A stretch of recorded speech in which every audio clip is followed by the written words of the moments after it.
Bienvenue à toutes, surtout toutes, au deuxième colloque des femmes en finance, qui en fait notre troisième année où on a des activités. Moi, je me présente, Clément Roberge, président du Cercle Finance du Québec. Cette journée est l'une des 18 à 20 activités organisées par le Cercle annuellement. Ça a été encore cette année un important travail bénévole par l'instigatrice, Mme Nicole Saint-Hilaire, notre trésorière, qui s'est constitué un comité organisateur cette année qui était beaucoup plus musclé que l'année passée. Je vais d'abord vous présenter en quelques mots Mme Gisèle Picard, qui sera, comme l'an dernier, l'animatrice de l'avant-midi. Étant donné sa performance de l'année passée, on l'avait signé tout de suite à la fin. Sur l'heure du midi, on l'avait signé pour l'année suivante. Donc, jeune retraitée de l'Université Laval depuis quelques années, elle a entre autres fondé l'Association des femmes en affaires de Québec, qui est en 2010, qui est devenue sa carrière bénévole, qui se continue parce qu'elle est encore présidente actuellement. L'association, que vous connaissez certainement, est très, très active, 10-12 activités par année, année après année, depuis cette époque-là. Entre autres, elle siège au Conseil du statut de la femme depuis 2015 et a reçu aussi diverses reconnaissances pour ses implications, comme la médaille de l'Assemblée nationale. Elle va sûrement en avoir d'autres plus tard, là, mais ça, on en parlera les autres années. Avant de lui passer la responsabilité de la salle, nous aurons une brève allocution de Mme Lise Thériault, d'autant plus brève qu'il faut qu'elle quitte pour l'Abitibi, imaginez-vous donc. Donc, la personne qui va le présenter sera Noémie Girard, avocate chez Universitas, secrétaire du CA du Cercle Finance, qui a été aussi extrêmement impliquée dans l'organisation du colloque d'aujourd'hui. Donc, moi, je vous souhaite une excellente journée pour celles qui vont passer tout l'avant-midi, l'après-midi, etc. Et Noémie, si tu veux présenter Mme Thériault. Merci.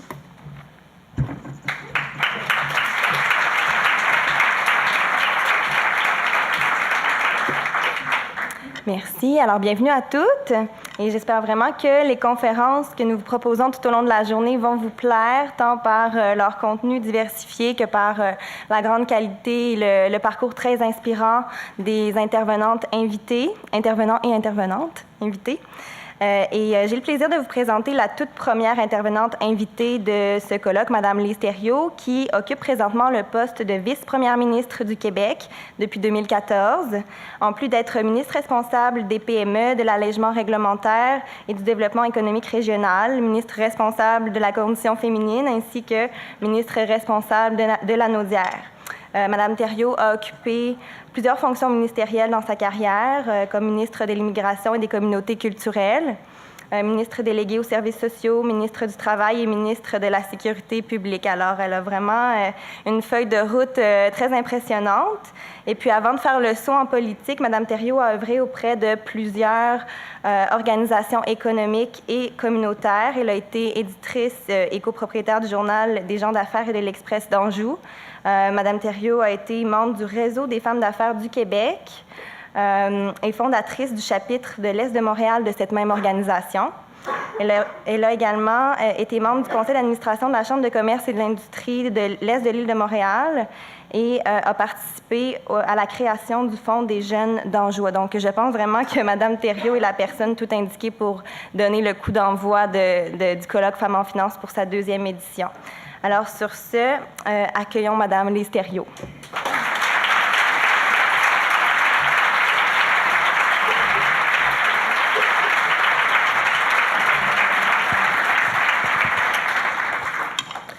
Bonjour à tous. Merci Noémie. Vous allez me permettre de saluer M.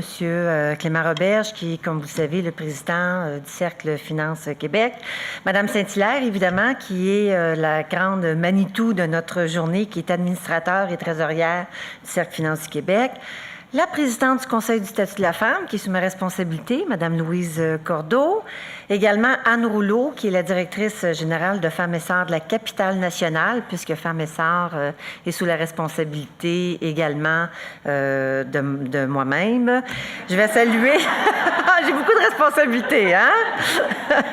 Je vais saluer la belle Gisèle Picard, la présidente de l'Association des femmes entrepreneurs du Québec. Merci, Gisèle, d'être toujours là. Les femmes panélistes, évidemment, que vous entendrez ce matin, les représentantes du Cercle Finance du Québec, distingués invités, mesdames et les quelques messieurs. C'est vraiment un honneur pour moi de me joindre à vous et de faire l'allocution d'ouverture. J'ai le privilège ce matin de mettre la table pour votre colloque Femmes en finance, femmes innovantes, qui a pour thème « Saisissons les opportunités ». Je tiens à souligner que le Cercle Finance du Québec s'est encore une fois surpassé. Ce colloque me rejoint particulièrement en tant que femme, bien sûr, mais également à titre de ministre responsable de la condition féminine. J'ai pris connaissance des différents thèmes qui seront abordés dans le cadre du colloque et ce sont tous des sujets très intéressants, mais surtout d'actualité. Quel dilemme lorsque vous devez choisir entre briser la culture masculine des organisations ou osons nous transformer, osons innover. Ou bien encore entre les obstacles sur la route de nos ambitions ou bien ce sont les femmes qui nous inspirent. Mesdames, au cours de la journée, et je dis bien mesdames, M. Roberge m'a dit ce matin que bien qu'il y ait des hommes, aujourd'hui, la règle de grammaire, c'est le féminin l'emporte sur le masculin. Donc, messieurs, excusez-moi, mais je vais prononcer toute mon allocution avec mesdames. Donc, mesdames, au cours de la journée, vous aurez la chance d'assister aux discussions entre des panélistes chevronnés et réputés qui proviennent de milieux variés. D'ailleurs, il est intéressant d'observer le nombre de femmes qui prendront la parole aujourd'hui.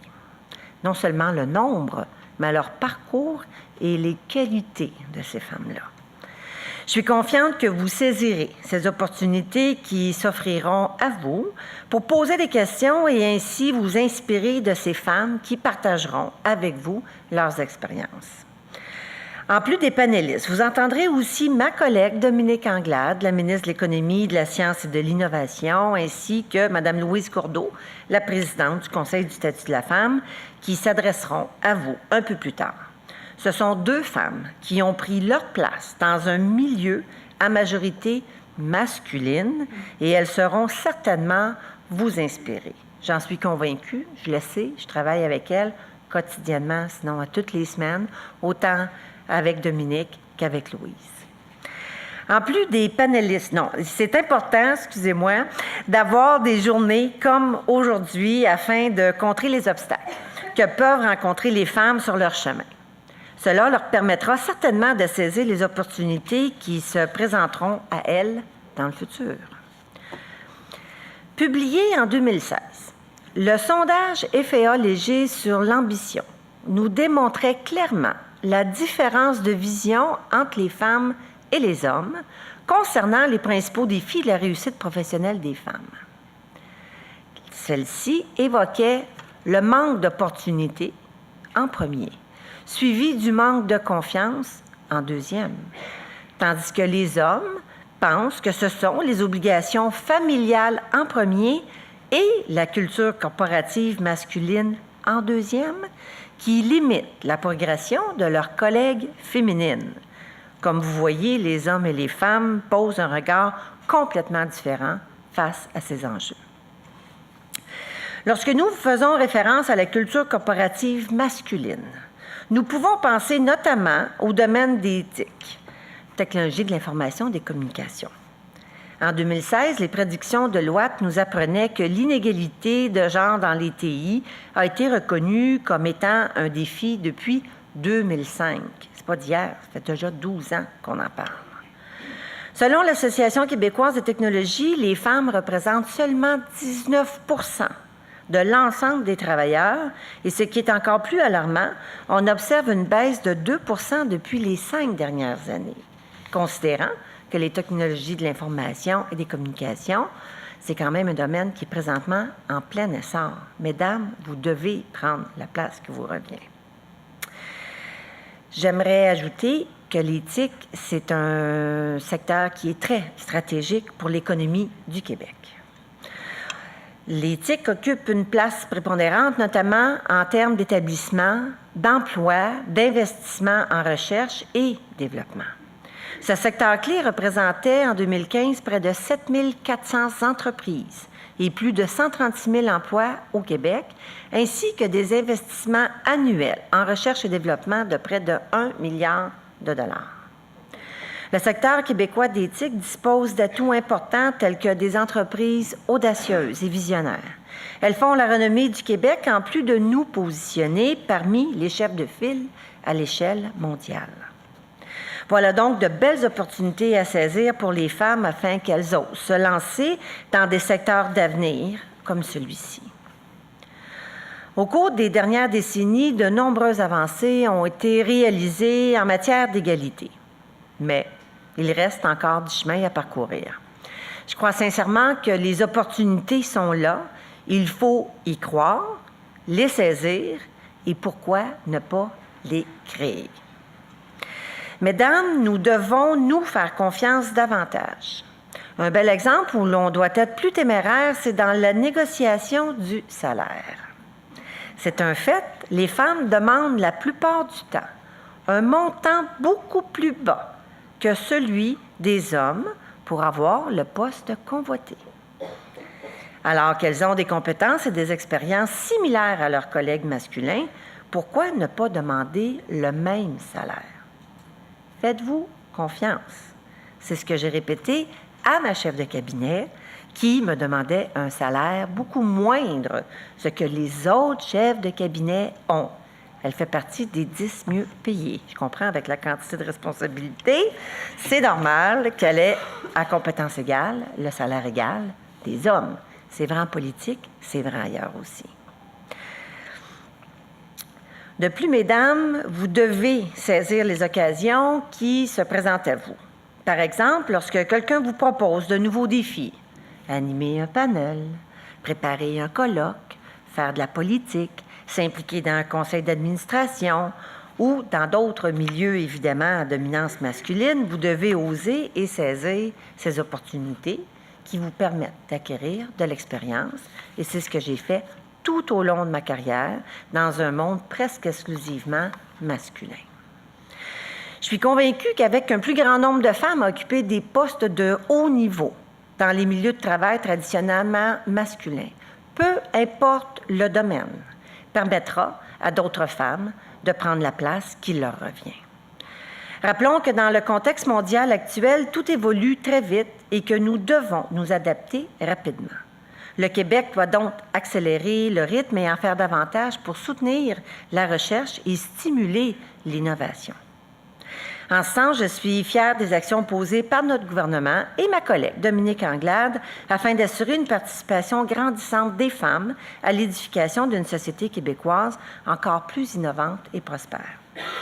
Cela étant dit, en tant que ministre responsable des PME, il m'importe de reconnaître la part remarquable des femmes qui sont de plus en plus nombreuses à créer leur entreprise, apportant ainsi une contribution active, significative, essentielle au développement économique, et ce, dans toutes les régions du Québec. L'entrepreneuriat est un levier de croissance et de rayonnement pour le Québec, mais surtout, c'est un moyen efficace d'accroître l'autonomisation économique des femmes et de progresser vers l'égalité de fait. Je me réjouis de constater qu'au cours des 40 dernières années, la proportion des femmes entrepreneurs québécoises a connu une progression remarquable. D'ailleurs, au Québec, le taux de femmes entrepreneurs est passé de 20 en 1986 à 39 en 2016. La majorité d'entre elles, soit 74 sont actionnaires minoritaires, tandis que 10 détiennent la moitié des actions et 16 sont actionnaires majoritaires. Très bientôt, j'aurai le plaisir de dévoiler le plan d'action gouvernemental en entrepreneuriat, Oser entreprendre. Ce plan contribuera, lui aussi, à l'essor et à la réussite d'un grand nombre d'entrepreneurs et de femmes entrepreneurs pour assurer la croissance économique actuelle et future du Québec. Puisque nos objectifs est d'accroître la place des femmes dans le milieu entrepreneurial, ce plan contiendra évidemment des mesures spécifiques à celle-ci. Aussi, en tant que ministre responsable de la condition féminine, j'ai présenté en juin dernier la stratégie gouvernementale pour l'égalité entre les femmes et les hommes vers 2021, qui reflète l'importance que notre gouvernement accorde à l'atteinte de l'égalité de fait. Celle-ci comporte plusieurs mesures visant à accroître la présence des femmes dans différents domaines à prédominance masculine, en plus de s'engager à adopter une loi cadre afin d'atteindre l'égalité de fait. Sur 5 années, c'est plus de 80 millions de dollars qui seront investis dans la stratégie qui vise notamment à mobiliser les femmes et les hommes, et ce, pour qu'ils puissent faire ensemble progresser l'égalité de fait dans tous les milieux et dans toutes les régions. En terminant, vous me permettrez de remercier le Cercle Finances du Québec pour cette invitation et cette initiative qui met en évidence des modèles de renom. Ce matin, vous avez devant vous des modèles de réussite entrepreneuriale féminin qui, je l'espère, vous donneront le goût d'oser et d'innover. Je souhaite rappeler que des colloques comme celui-ci sont des belles occasions pour tisser des liens, en plus des nouvelles opportunités qui peuvent se présenter à vous. Enfin, je souhaite que toutes les Québécoises puissent mettre en valeur leurs talents et leurs compétences pour qu'elles puissent réussir dans la profession ou le domaine qu'elles ont choisi. Et je crois sincèrement que c'est en travaillant de concert, femmes et hommes, que nous y arriverons. Merci, bon colloque.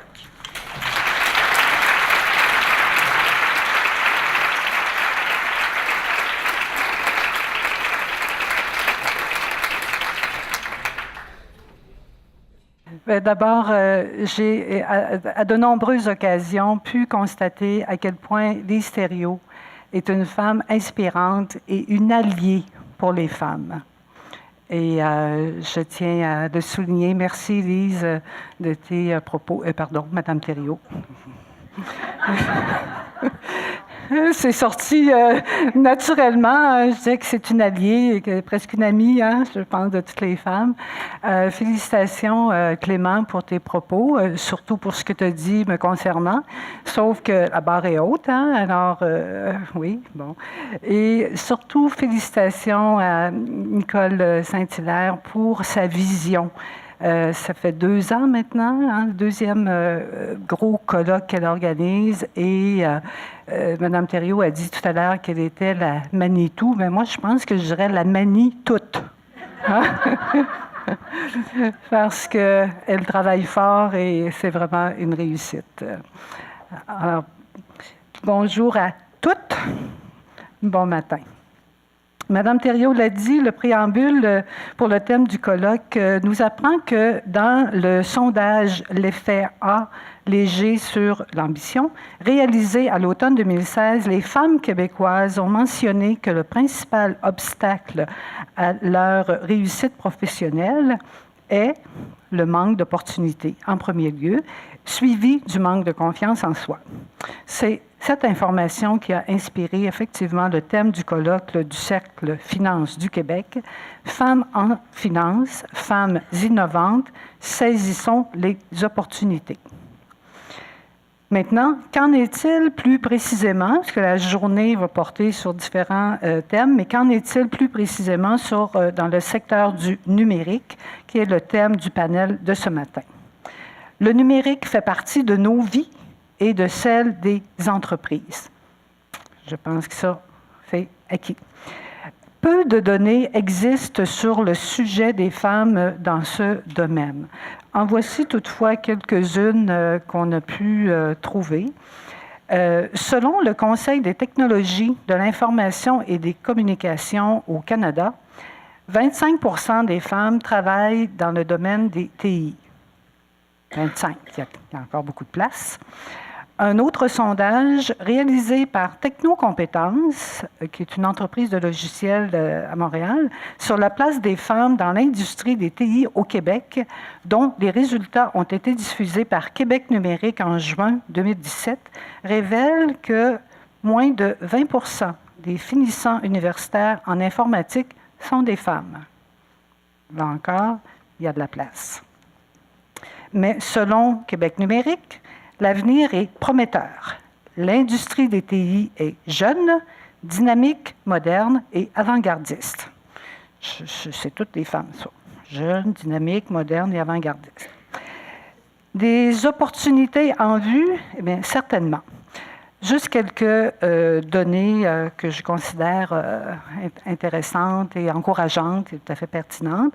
En 2016, le gouvernement du Québec a dévoilé son plan d'action en économie numérique qui consiste à intégrer davantage les technologies d'éthique au sein des entreprises. Le Québec investira 200 millions sur 5 ans pour sa mise en œuvre. Autre élément, l'Association québécoise des technologies, un réseau d'affaires d'éthique du Québec, a lancé en 2016 son programme de mentorat Femmes en TI. Je n'expliquerai pas plus long qu'est-ce que c'est, mais je vous invite à consulter ces informations. Plus récemment, la multinationale du jeu vidéo Ubisoft a annoncé un investissement de 780 millions et la création de 1000 emplois d'ici 2017 à travers la province, dont 200 dans la région de Québec. C'est donc dire qu'il y aura des occasions à saisir. D'ailleurs, pour vous en convaincre, je ne sais pas si vous avez vu dans le soleil du 6 septembre la photo annonçant, moi ça m'a tellement frappé, annonçant le financement d'Ubisoft. Je me suis dit, ils sont beaux les gars avec leurs beaux vestons, hein? Mais il y a de la place pour les femmes dans les domaines de direction, dans les domaines des technologies. C'est effectivement beaucoup de place pour vous, mesdames. Le moment est effectivement propice pour les femmes d'investir ou de s'investir dans le secteur du numérique. Il y aura beaucoup d'emplois, des emplois rémunérateurs, on l'a souligné, dit-on, et des conditions de travail à réinventer. Je vais inviter tout de suite nos panélistes à monter sur scène. Vous allez écouter des entrepreneurs et des professionnels de l'univers du numérique qui ajouteront à mes propos, évidemment, sur les opportunités qui se sont offertes à elles ou qu'elles ont à vous offrir et qui peuvent être source d'inspiration pour vous. Alors, mesdames. Quelques consignes maintenant pour le déroulement du panel. Je présenterai les panélistes à tour de rôle selon l'ordre alphabétique de leur nom au moment où je leur donnerai la parole. La durée du panel est d'environ 1 heure, ce qui donne près de 7 minutes à chaque panéliste pour sa présentation. Vous comprendrez que j'ai donc le rôle de gérer le temps afin que tout se déroule selon l'horaire prévu. C'est ce qui était écrit sur ma feuille.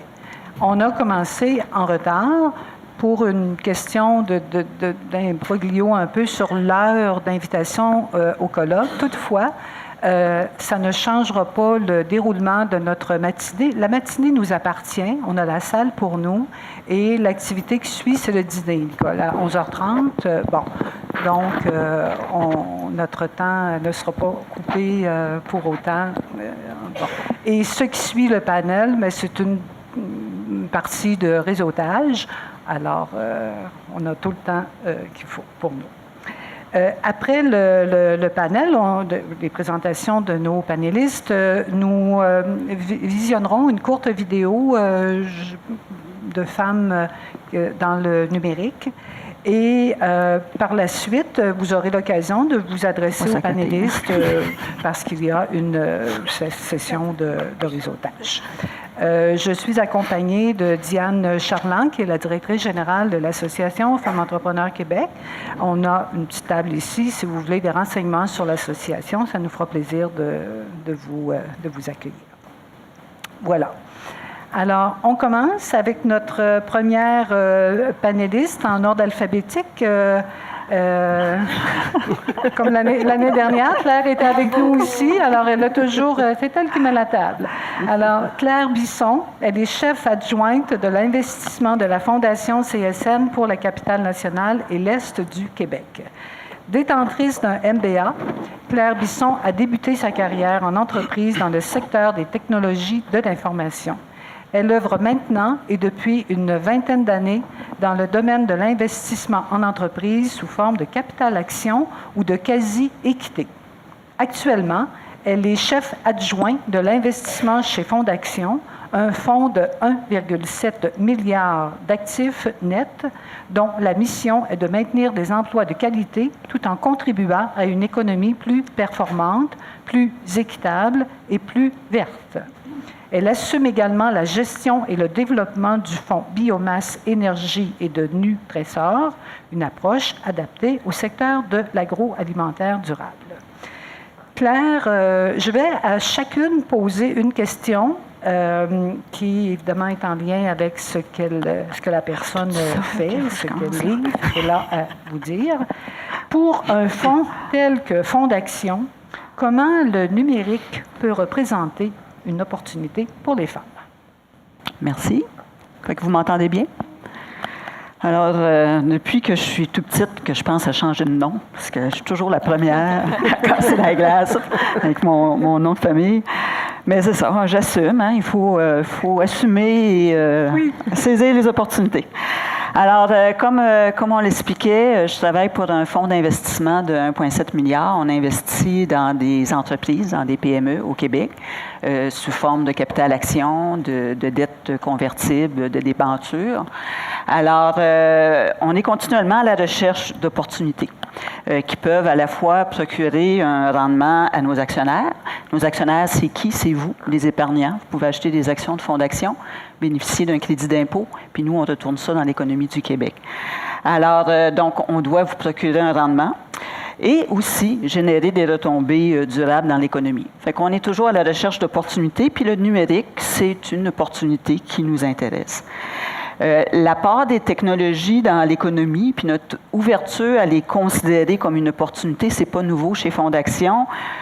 Aujourd'hui, 39% de notre portefeuille est auprès d'entreprises qui sont dans les secteurs des technologies.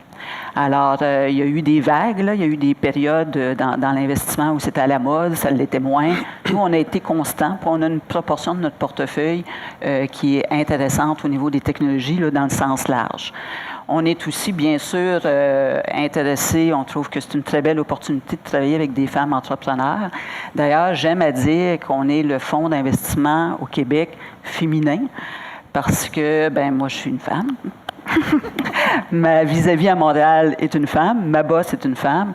Fait que les activités d'investissement chez Fonds d'Action, c'est géré par des femmes. Alors, dans notre portefeuille, actuellement, on a 10% des entreprises dont la propriété est féminine. Puis ça, c'est sans compter les investissements qu'on fait indirectement en supportant, par exemple, Femmes Essor et d'autres fonds spécialisés dans lesquels on retrouve des femmes. Alors, le numérique, c'est une opportunité. Les femmes dans le numérique, pour nous, c'est une opportunité aussi. C'est une opportunité qui est d'autant plus intéressante pour nous qu'elle s'applique à différents secteurs. Alors, le secteur des médias, ça a été le premier à vivre la transformation du numérique dans des industries comme les journaux, le film, la télévision.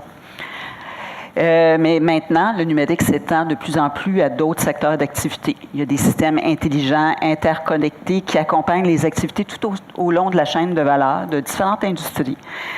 C'est aussi le numérique des nouveaux modèles économiques qui exploitent les données pour offrir des nouveaux services, des nouveaux produits. Puis c'est finalement aussi une façon de rejoindre des clients, mais aussi des talents un peu partout dans le monde. Alors, donc, ça permet, le numérique, je pense, ça permet à des entreprises de toute taille d'atteindre son plein potentiel beaucoup plus rapidement qu'il y a 20 ans quand j'ai commencé dans le métier. Alors, c'est une grande opportunité pour les gens d'affaires. Et pour les femmes d'affaires, bien sûr. Donc, c'est plus qu'un outil, le numérique. Je pense que maintenant, c'est une stratégie d'affaires. À titre d'exemple, samedi dernier, je lisais un article dans un journal, bien sûr, numérique, qui relatait que le nombre d'épiceries en ligne explose ces jours-ci au Québec. Le 17 juin, Amazon annonçait la plus grosse transaction de son histoire. Dans quel secteur? Dans l'alimentaire. Fait que le secteur alimentaire a été longtemps loin du numérique, mais ça commence. Ça commence très, très vite, d'ailleurs. Puis dans le secteur alimentaire, on retrouve un bon nombre de femmes entrepreneurs. Fait que c'est une opportunité à saisir, surtout. Donc, le secteur de la transformation alimentaire est face à l'enjeu de la transformation numérique. Est-ce que c'est une opportunité ou une menace? C'est souvent ça. Quand on dit les femmes trouvent qu'il n'y a pas d'opportunité, puis en même temps, ne se font pas confiance, c'est-tu parce que quand on voit l'opportunité, on pense que c'est une menace? C'est peut-être ça aussi. Alors, moi, j'aime bien croire à l'opportunité. Ça ne veut pas dire qu'il n'y a pas de défi, mais j'aime ça y croire.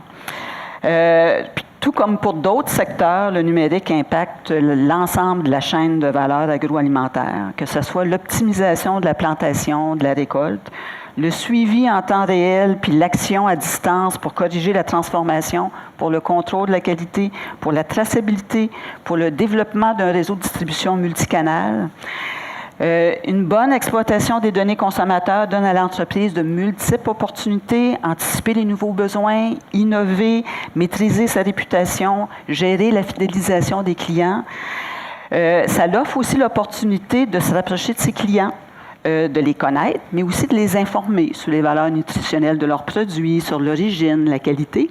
Puis c'est une forte tendance. Vous êtes tous des consommateurs. On veut plus de transparence, on veut savoir ce qu'on mange, on veut la proximité, on veut le dialogue. Alors le numérique le permet. Donc, le numérique est une opportunité, j'y crois, mais comment on peut accompagner les entreprises puis les femmes d'affaires à considérer que c'est une opportunité plutôt que...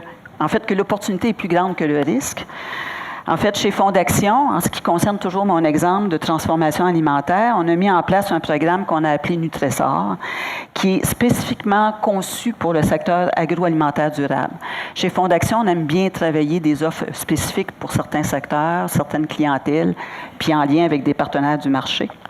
Alors, c'est un programme qui réunit un investissement très, très souple, sous forme de quasi-équité, puis qui offre aussi un service d'accompagnement sur mesure pour donner les moyens à l'entreprise de stimuler sa croissance et de faire sa transformation numérique dans toujours le secteur agroalimentaire durable.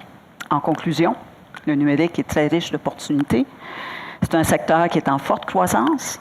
Alors, pour les jeunes femmes qui sont ici, c'est une belle opportunité d'emploi, très large, que ce soit la production, le service, très varié dans toutes sortes de secteurs. Ce n'est pas uniquement le jeu vidéo, ça peut s'appliquer à la santé, à l'alimentaire, à plein de secteurs d'activité.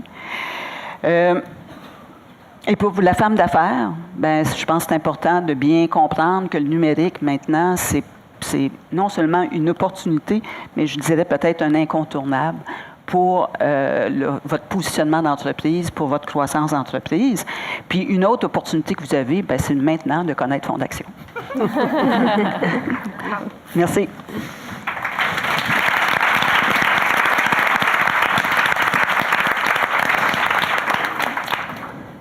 Merci, Claire. Bien, l'avantage de passer en premier, hein, c'est fait. Alors...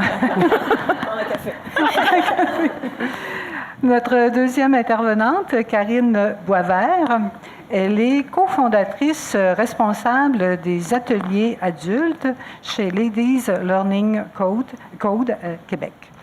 Depuis 2 ans, Karine s'implique bénévolement en tant que cofondatrice et responsable du volet adulte pour Ladies Learning Code. L'organisme a pour mandat d'intéresser plus de filles et de femmes au domaine des technologies. Possédant un bagage d'études et d'expériences multidisciplinaires, elle a travaillé dans divers domaines non traditionnels pour une femme, tels que la géomatique et l'informatique. Militaire depuis plus de 18 ans, elle occupe actuellement un poste à temps plein en gestion organisationnelle au sein de la réserve navale. Même si elle a évolué de nombreuses années dans un milieu d'hommes, ce n'est que récemment qu'elle s'est intéressée à la question des filles dans les technologies plus actuelles que jamais en 2017, dit-elle. Karine, comment est-ce que l'apprentissage de la programmation peut aider les femmes en affaires et comment? Bonjour, merci Madame Picard. Oui, c'est ça, comme on l'a mentionné, j'ai œuvré dans divers milieux et puis j'avais tendance à souvent déléguer mes opportunités. Je suis pas quelqu'un qui aime être en avant. Normalement, je suis plus en logistique, en arrière. Et puis, j'arrête pas de dire qu'on manque de modèles. Alors, j'ai dit, bon, c'est à mon tour. Faut que je dise oui. Alors, j'ai dit oui pour cette fois. Je vais commencer par des petits chiffres. On en a nommé en général au début. En 2016, 57% des adultes québécois ont fait des achats en ligne. Donc, c'est plus que la moitié des adultes qui ont fait au moins un achat en ligne. Donc, on s'entend que les gens, la peur du web, ils l'ont de moins en moins. La catégorie des produits et services les plus populaires, les vêtements, chaussures, bijoux, accessoires. Je m'excuse, mesdames, là, mais à moins que vous ayez un conjoint extrêmement généreux, on s'entend qu'il y a beaucoup de femmes consommatrices dans le web. Et puis, finalement, il y a 9 adultes québécois sur 10 qui vont consulter le web avant d'aller magasiner. Donc, si vous avez une entreprise, que vous n'avez même pas une petite vitrine sur le web, ça se peut que vous ne soyez pas dans la liste de magasinage de votre clientèle potentielle. Donc, c'est pour ça que c'est important, comme femme d'affaires, d'être présente sur le web. Maintenant, avez-vous besoin d'être programmeuse pour être présente sur le web? Non. Notre mandat avec Ladies Learning Code, c'est pas de faire des programmeuses de toutes les femmes. Au niveau des jeunes filles, on essaie d'en encourager le plus possible à aller dans le domaine parce qu'il y a une demande. C'est des emplois aussi qui sont intéressants pour une femme. Il y a des bons salaires, des bonnes conditions, puis la demande est là. Donc, c'est ça. Et puis, donc, les femmes qui viennent à nos ateliers, nous, c'est des ateliers de programmation de base qui s'adressent à les femmes de tout âge. On en a eu, je pense, entre 18-20 ans jusqu'à 60-65 ans. On a eu la présidente c'est qui, les étudiants du 3e âge de l'Université Laval qui est venue faire un atelier, puis elle disait, le monde évolue, puis je veux rester connectée avec les gens, même si j'ai pas évolué dans ce monde-là toute ma vie. Donc, c'est super intéressant. Il y a des femmes aussi chargées de projets, graphistes, qui viennent, qui, elles, ont à travailler avec des programmeurs, mais ils sont pas programmeurs, comprennent pas, puis tu prends une gang de gars qui parlent programmation. On s'entend, c'est un autre langage. C'est comme si vous ne parlez pas anglais, vous arrivez d'une discussion, une réunion, puis tout le monde parle juste en anglais, puis vous avez de la misère à comprendre ce qui se passe. Vous allez vous sentir un peu de côté, puis en plus, si vous êtes la seule femme, bien, ça se peut que ce soit plus difficile. Donc, en gros, ce que les femmes viennent chercher, on a parlé beaucoup de confiance. C'est aussi la confiance parmi l'apprentissage de certaines capacités. Ladies Learning Code, ça existe depuis 6 ans. C'est un organisme canadien qui a été créé à Toronto. On est présent dans 27 villes au Canada maintenant. Il y a des employés au siège social à Toronto qui s'occupent de faire toute la programmation, développer nos programmes, les présentations. Et puis, dans les chapitres, dans les villes, moi, je m'occupe de la ville de Québec, on est des organisateurs et puis les instructeurs et les mentors sont bénévoles. On a un mentor pour 4 personnes. Puis, ce sont des gens qui travaillent dans le web toute la semaine, donc des spécialistes qui viennent pour aider justement les participantes. Puis, le médium des discussions, puis les femmes posent beaucoup de questions, mais moi, je veux démarrer, je vais faire telle chose, devrais-tu faire ça ou pas? Donc, c'est super intéressant de voir la dynamique entre les professionnels et puis celles qui sont débutantes. Et puis aussi, c'est qu'à la fin de la journée, les femmes, quand ils arrivent le matin, ils n'ont jamais codé, ils n'ont jamais fait de programmation. Donc, on ouvre le logiciel, c'est comme, OK, ça marche comment? Puis à la fin de la journée, ils ont fait une page web en un jour, puis c'est, wow, j'ai fait ça, moi, j'ai réussi, c'est pas si compliqué, c'est pas si complexe. Donc, notre but, c'est de démystifier tout ce qui se dit autour de la programmation, comme quoi c'est un monde de gars très compliqué, puis c'est antisocial. Nous, on est super sociables. Fait que on essaie de mettre ça dans un contexte agréable pour tout le monde. Donc, on a un atelier par mois de septembre à juin. C'est le samedi, c'est de 10h à 4h. Et puis, on a aussi des Code and Café, qui sont des petites soirées qui servent à parler un peu plus de discussion, de choses qu'on n'a pas pu toutes aller en profondeur pendant les ateliers. Alors, pourquoi c'est important comme femme aussi de prendre la place? On s'entend que le futur est vraiment programmé, le futur est digital. Donc, les startups, il y a beaucoup d'hommes dans les startups qui sont en train de développer les applications, puis tous les objets connectés. Votre frigo, là, ça va être un homme qui va le programmer, puis on aimerait ça qu'il y ait plus de femmes. Parce que comme les premiers logiciels de reconnaissance vocale n'avaient pas été testés avec des femmes. Donc, les premières femmes qui essayaient de l'utiliser, ça ne marchait pas. La voix n'était pas reconnue parce que ce n'est pas la même intonation.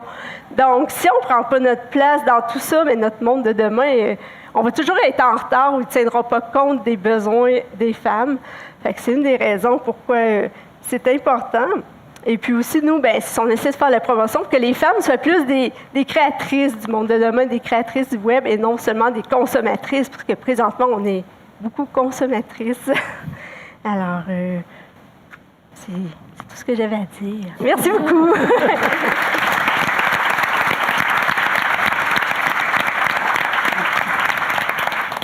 Vraiment convaincante. Moi, j'aurais une suggestion à vous faire. J'aimerais ça qu'on invente des lutrins qui peuvent s'ajuster.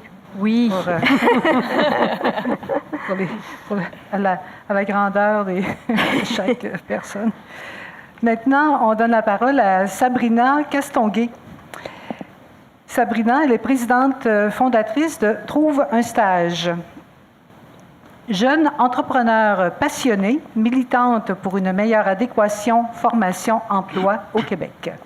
Sabrina lance en avril 2016 trouveunstage.com, le premier répertoire de stages et de stagiaires au Québec.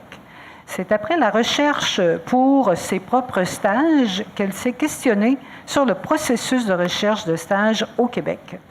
Comment faire le lien entre les étudiants désirant acquérir une belle expérience de travail durant leurs études et les entreprises voulant donner une première chance aux futurs diplômés?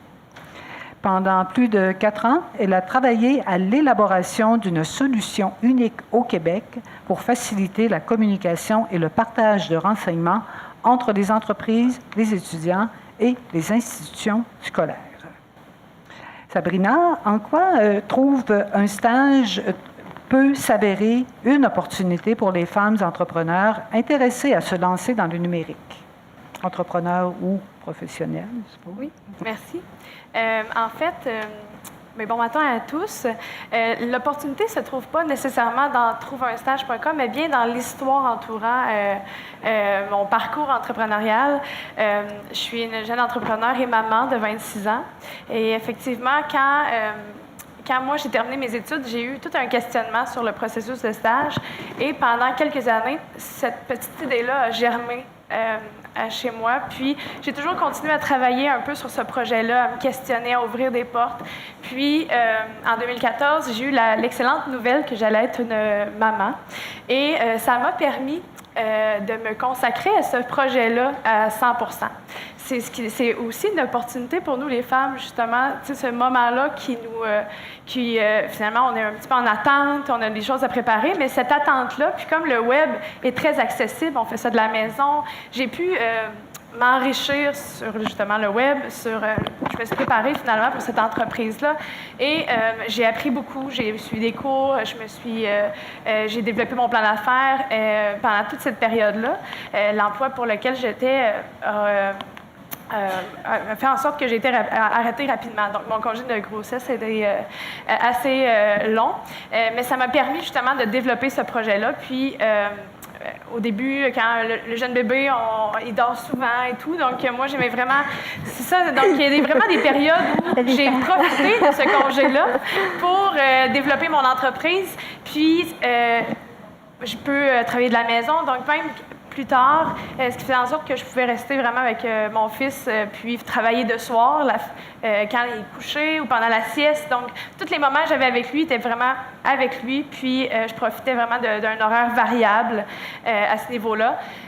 Puis, ça fait en sorte que j'ai lancé trouveunstage.com en avril 2016, puis une entreprise que j'ai créée à la maison en donnant du temps à mon fils et tout. Donc, c'est ça, cette opportunité-là qu'on a en tant que femme aussi. Trouveunstage.com est pour moi une façon de rapprocher les étudiants et les entreprises à travers le web. Je ne suis pas programmeuse et j'ai appris par moi-même beaucoup, mais les TI, si on veut, c'est pas nécessairement de la programmation, c'est aussi une stratégie d'affaires numériques.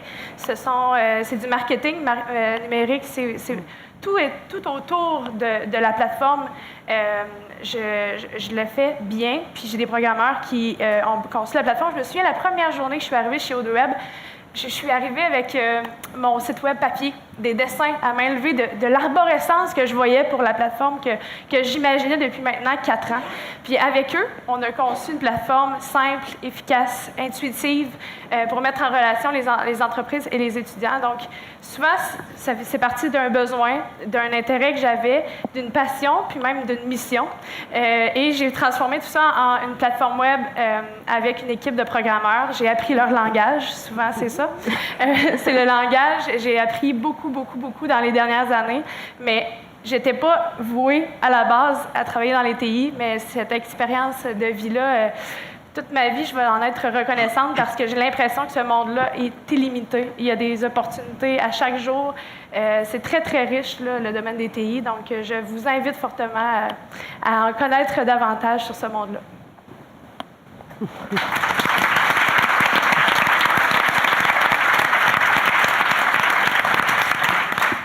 Très convaincant et ça fait partie de réinventer le travail, ce que vous expliquez, là, comme jeune maman, avec un bébé qui dormait beaucoup, c'est bien. J'étais chanceuse quand même, oui. Mais Il y en a qui sont plus chanceuses que nous. Oui. je peux vous dire tout de suite qu'il va se reprendre à l'adolescence, il va dormir moins. Exactement. Sûrement. Le retour du balancier. Il faut profiter de chaque moment. Maintenant, autour de Joanne Devin. Joanne Devin, elle est présidente directrice générale de Novaxis Solutions Incorporées. En 1995, Joanne est nommée directrice du bureau de Québec pour la Société de mathématiques appliquées incorporée. Puis, elle en devient actionnaire en 1996. En 2005, elle devient présidente directrice générale et oriente la mission de l'entreprise vers le développement de solutions web et elle change de nom de l'entreprise pour Novaxis Solutions Incorporées. Aujourd'hui, son produit webself.net compte plusieurs milliers de clients répartis dans plus de 125 pays. Elle est aussi administratrice à la VETIC, qui est la Voix des entrepreneurs en TI de Québec, et aussi elle siège au comité des élections des innovations dans le cadre du programme d'innovation Bâtir le Canada. Je pense qu'il faut aussi mentionner que Joanne, termine ses 2 ans à la présidence du conseil d'administration de la Chambre de commerce de Québec. Ça mérite d'être souligné parce qu'il n'y en a pas eu beaucoup jusqu'à maintenant. Alors, Joanne, je pense que sans contredit, tu fais partie des femmes pionnières dans le domaine du numérique. Bon, pionnière, ça peut être bien loin, mais je pense qu'elle a commencé il y a longtemps. Également, tu t'impliques depuis plus de 10 ans dans l'organisation de la journée Les filles et les sciences. Cette journée qui a pour objectif de présenter des possibilités de carrière en sciences pour les qui ont moins de 30 % de femmes. Et j'avais l'impression que c'était un bébé qui pleurait. C'est ça? Oui, c'est pas le micro qui... bon, d'accord. Et surtout de briser certains préjugés. Peux-tu nous dire pourquoi, Joanne, il est important de s'intéresser à l'informatique et au numérique et qu'est-ce qu'on peut faire pour y intéresser un plus grand nombre de femmes? Bonjour à toutes. On va faire ça au féminin, ça a l'air aujourd'hui. Moi, je suis très contente de voir qu'il y a beaucoup de gens intéressés au numérique, les femmes en particulier. Merci au Cercle des finances d'avoir pensé à ce sujet-là, puis d'avoir monté un panel intéressant aussi. Sabrina, je la connais depuis quelque temps, puis je suis toujours intéressée à voir la progression que ça va faire. On essaie aujourd'hui de vous convaincre que le numérique, c'est un beau secteur d'activité. Je pense qu'il faut, puis j'espère qu'on va réussir parce que moi, comme employeur, je cherche des programmeurs n'importe quoi. Du moment qu'ils savent pitonner, comme je dis au bureau, c'est important. C'est un secteur d'activité qui est très, très diversifié. On voit souvent... On voit beaucoup, là, puis Gisèle l'a mentionné, les jeux vidéo. Puis ce qu'on voit quand on pense programmeur de jeux vidéo, c'est qu'il y a une tuque sur la tête, qu'il y a les écouteurs sur les oreilles, puis que, tu sais, à part que pitonner, là, et jouer, c'est fini, il n'y a pas d'autre chose dans la vie. L'informatique, on le dit, puis on va le répéter parce que c'est important, je pense, que de se mettre ça dans la tête, c'est tous les secteurs d'activité. Toute notre vie est teintée par l'informatique. Je pense que juste en pensant à ça, Karine disait, on est consommatrice, on va sur le web, on utilise des applications, on utilise des logiciels, mais ce que j'entends souvent, beaucoup plus de la part des femmes que des gars, là, c'est « Ah oui, mais je comprends rien à ça. » Puis moi, j'assume mon rôle de pionnière. Là. Imaginez au début, quand la compagnie s'appelait Société de mathématiques appliquées, puis je disais qu'on était en informatique, là, ils me disaient « Écoute, Joanne, c'est incroyable, mais moi, je comprends à rien dans ça. » Ça s'apprend. C'est pas chinois, là. Ça s'apprend par tout le monde, c'est simple. Il faut juste, je pense, passer un peu la confiance en soi, là. Essayer de travailler là-dessus pour se dire c'est important d'avoir des femmes, plus de femmes qui s'impliquent, plus de femmes qui vont dans ce secteur-là, parce qu'on le dit, ça teinte notre vie et si vous n'êtes pas dans les lieux de décision, bien, je regrette, mais l'application ne prendra pas en compte vos besoins. Parce que c'est bien beau d'aller voir les clientes et dire « Qu'est-ce que tu aimerais? Comment tu voudrais? » Mais quand on est à la base de la solution, je pense que c'est le plus important d'être présente à ce moment-là, de dire comment on peut orienter. Et oui, on le dit, et c'est un monde incroyable parce qu'il y a des occasions. Vous avez une problématique, vous avez identifié comme Sabrina, dire, écoute, ça n'existe pas, puis comment je pourrais faire pour inventer, créer quelque chose qui va répondre à ce problème-là. Donc, tout est ouvert. Et ça n'a pas besoin, on n'a pas besoin d'être Einstein, on n'a pas besoin d'être the best codeur au monde. On peut très bien faire une bonne job tout en étant quelqu'un de ordinaire, je dirais. Là. C'est souvent un peu l'image qu'on a. Hein. C'est vraiment très inaccessible, puis ça n'a pas d'allure. Puis le langage, ça s'apprend. Puis à un moment donné, même entre les gars, moi j'en ai eu plusieurs années, j'en ai des programmeurs, j'en ai eu de toutes les couleurs, de toutes les sortes. J'en ai eu des bons, des pas bons. Il y en a qui sont très performants, d'autres moins. Il y en a avec la tuque et les écouteurs, mais il y en a des ordinaires aussi, du monde parlable. J'ai eu des femmes... j'ai eu des programmeurs qui ont été bonnes, qui ont été moins bonnes. Puis, je veux dire, c'est pas une question de juste les gars sont bons puis les filles ne le sont pas. Il faut vraiment investir ces milieux-là parce que c'est des milieux, comme je vous disais, qui viennent moduler nos vies. Et je pense que autant quand on parle de gouvernance ou de conseil d'administration, il faut être là, bien, autant quand vient le temps de développer une application, je pense qu'il faut avoir des filles, il faut avoir des équipes diversifiées. C'est comme ça qu'on va avoir des meilleurs produits, c'est comme ça qu'on va pouvoir avoir du succès puis aller plus loin. Dans mon expérience, j'ai commencé, on faisait du développement de bases de données. Quand on a viré pour la solution web, je peux vous le dire, 100% du monde à Québec me disait « Joanne, tu vas te planter. » Il n'y a jamais... C'était même... peut-être qu'ils se disaient « C'est parce que c'est une femme qui était à la tête de l'entreprise, ça ne marchera pas. » Mais ça ne se peut pas qu'une entreprise de Québec réussisse dans le monde du web, de vendre des solutions web en ligne, des solutions de masse. Ça se passe juste dans Silicon Valley. Donc, puis je vous dirais que ça fait du bien parce que quand tu connais un peu de succès, c'est comme là, le sexe prend moins d'importance. Les gars me parlent puis ils m'invitent à leur party et tout ça. Donc, c'est important d'avoir d'avoir le front, je pense, d'investir certains milieux, puis de connaître du succès, puis après ça, la vie est plus facile. Et on disait, les filles et les sciences, c'est pour moi une façon, justement, parce que je pense, ça c'est mon analyse personnelle, qu'on conditionne les filles à être beaucoup plus dans le paraître que dans l'être, et très jeune, on n'encourage pas, que ce soit les jeux, que ce soit les commentaires, on n'encourage pas les filles à aller dans des secteurs des carrières scientifiques. Donc, les filles et les sciences, c'est vraiment une journée, secondaire 2-3, pour essayer de démystifier le vieux savant fou que j'appelle et dire c'est des carrières intéressantes, importantes. Et économiquement, moi, je pense que 50%, on dit 50% des couples finissent par se séparer. Il y a beaucoup de femmes monoparentales, mais je regrette, quand tu gagnes 100 000 $ par année, c'est moins dur quand tu es monoparental que quand tu en gagnes 30 000. Donc, c'est important aussi économiquement. Ce sont des emplois qui sont bien rémunérés. Puis c'est pas du 80 heures semaine, c'est pas ça, c'est des préjugés qu'on a souvent.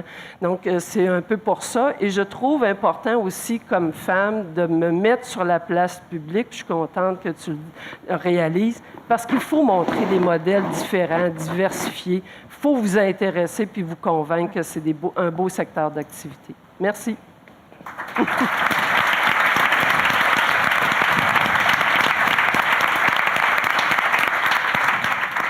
Merci beaucoup, Joanne. Il fallait effectivement être visionnaire et convaincu et déterminé pour poursuivre dans ce domaine. Et ce sont des qualités que je pense qu'on peut te reconnaître. Et j'ai bien aimé tes propos par rapport à la mixité des équipes. Oui. Effectivement. Pas juste des femmes. Il faut important. vraiment que ça soit diversifié. Oui, oui. C'est important. Autour maintenant de Shahinaz Hachem. Shahinaz est directrice du bureau de projet chez Deloitte Digital. Shahinaz cumule 12 années d'expérience internationale dans plusieurs pays en direction de projets numériques majeurs et en optimisation de l'expérience omnicanale. Tout au cours de ses expériences de travail, elle a été amenée à gérer des projets numériques d'envergure et à prendre en charge des projets web corporatifs. Titulaire d'une maîtrise en administration des affaires et d'une certification PMP. Je ne sais pas ce que c'est. C'est bien? PMP? Oui. Gestion de projet. Gestion de projet. P. Bon. Elle occupe présentement le poste de directrice de bureau de projet chez Deloitte Digital. Shahinaz, quelles sont les opportunités qui vous ont permis, vous, de cheminer comme vous l'avez fait au cours de votre carrière? Bonjour, vous m'entendez bien? J'ai un petit problème de micro. Oh, et quand Vous m'entendez? D'abord, je suis très contente d'être ici. Je suis très contente de voir autant de visages autour de nous. Et je suis aussi contente d'avoir été invitée sur le panel parce que c'est bien, comme tu le disais tout à l'heure, que des gens ou des femmes qui font carrière dans le numérique soient sur la place publique. Quand on m'a demandé de participer à ce panel, je me suis demandé sous quel angle j'allais approcher cette question. Puis, je trouve que le plus facile pour moi, c'est de partager mon parcours et de partager les apprentissages que j'ai faits au fur et à mesure. Je suis immigrante, je suis née au Maroc et je suis arrivée à Montréal, au Québec, en fin 2000. J'ai eu la chance, de par le travail de mon papa, de voyager beaucoup. Donc, je suis vraiment une personne, plus de gens que d'endroits. Et quand je suis arrivée au Québec, nouveau pays, je savais par contre que je voulais travailler dans le numérique. J'ai toujours su ça. J'ai fait mon bac en administration des affaires en Afrique du Sud. Et quand je suis arrivée ici, j'ai décidé d'apprendre à programmer. Puis c'est vraiment, ça me rejoint beaucoup. Ce que tu disais tout à l'heure, c'est que pourquoi je voulais apprendre à programmer? Parce que je voulais parler à ces gars-là. Je voulais pouvoir communiquer avec eux. J'ai jamais pensé que je voulais faire de la programmation parce que je savais que ça ne m'intéressait pas. Mais c'était important pour moi de pouvoir communiquer parce que des métiers il y a plein de métiers dans le web, dans le numérique. On parle beaucoup de la programmation, mais c'est presque caricatural. On a toute de la place dans tous nos métiers, que ce soit les RH, la gestion du changement, tous les métiers sont dans le web. Puis la preuve, moi j'ai une formation en administration des affaires. J'ai fait énormément de gestion de projet et j'ai fini par faire de la gestion tout court. Donc, il y en a des opportunités. Puis je reviens au sujet de mon point ici, c'est que les opportunités, elles passent pour moi, en tout cas, beaucoup par les gens et par les personnes avec lesquelles on arrive à connecter. Elles passent aussi par le fait, on parlait de diversité, mais c'est sûr que les femmes, il faut qu'on s'encourage entre nous, surtout que traditionnellement, dans ce milieu-là, il n'y en a pas beaucoup, et en tout cas, il y en a moins, il y en a de plus en plus, mais c'est important d'aller chercher un équilibre. On va chercher des équilibres dans les différentes expertises, on va chercher des équilibres dans la diversité, mais aussi dans des personnes qui se complètent. Donc tout ça pour dire que j'ai toujours travaillé dans le numérique, donc j'avais cet instinct-là. Puis il faut suivre son instinct aussi. J'avais cet instinct-là de me dire je veux travailler dans ce domaine. C'était tout nouveau à l'époque, il n'y avait pas beaucoup de métiers, c'était très large. Je suis passée par l'équipe Internet de la ville de Montréal, par plusieurs agences numériques à Montréal. Puis récemment, pour moi, l'opportunité la plus intéressante, toutes ces marches-là m'ont menée vers là où je suis aujourd'hui, avec les erreurs, avec les essais, avec les coups gagnants. Il en faut de tout. Puis aujourd'hui, je suis chez Deloitte Digital. Deloitte Digital qui était traditionnellement plus TI et qui est en train à Montréal de s'ouvrir plus vers le monde de l'agence qui, encore une fois, puis c'est vraiment important, il y a des métiers, il y a tous les niveaux de métiers dans ce domaine-là, du design à la gestion de projet, à la gestion du changement. Et ce que j'ai envie de dire, c'est, je trouve qu'on a un avantage en tant que femme, c'est qu'on a un instinct. Suivons-le dans le milieu des affaires et parlons autour de nous et profitons des opportunités des gens autour de nous, parce que c'est ça, moi, personnellement, qui m'a énormément aidée. Voilà.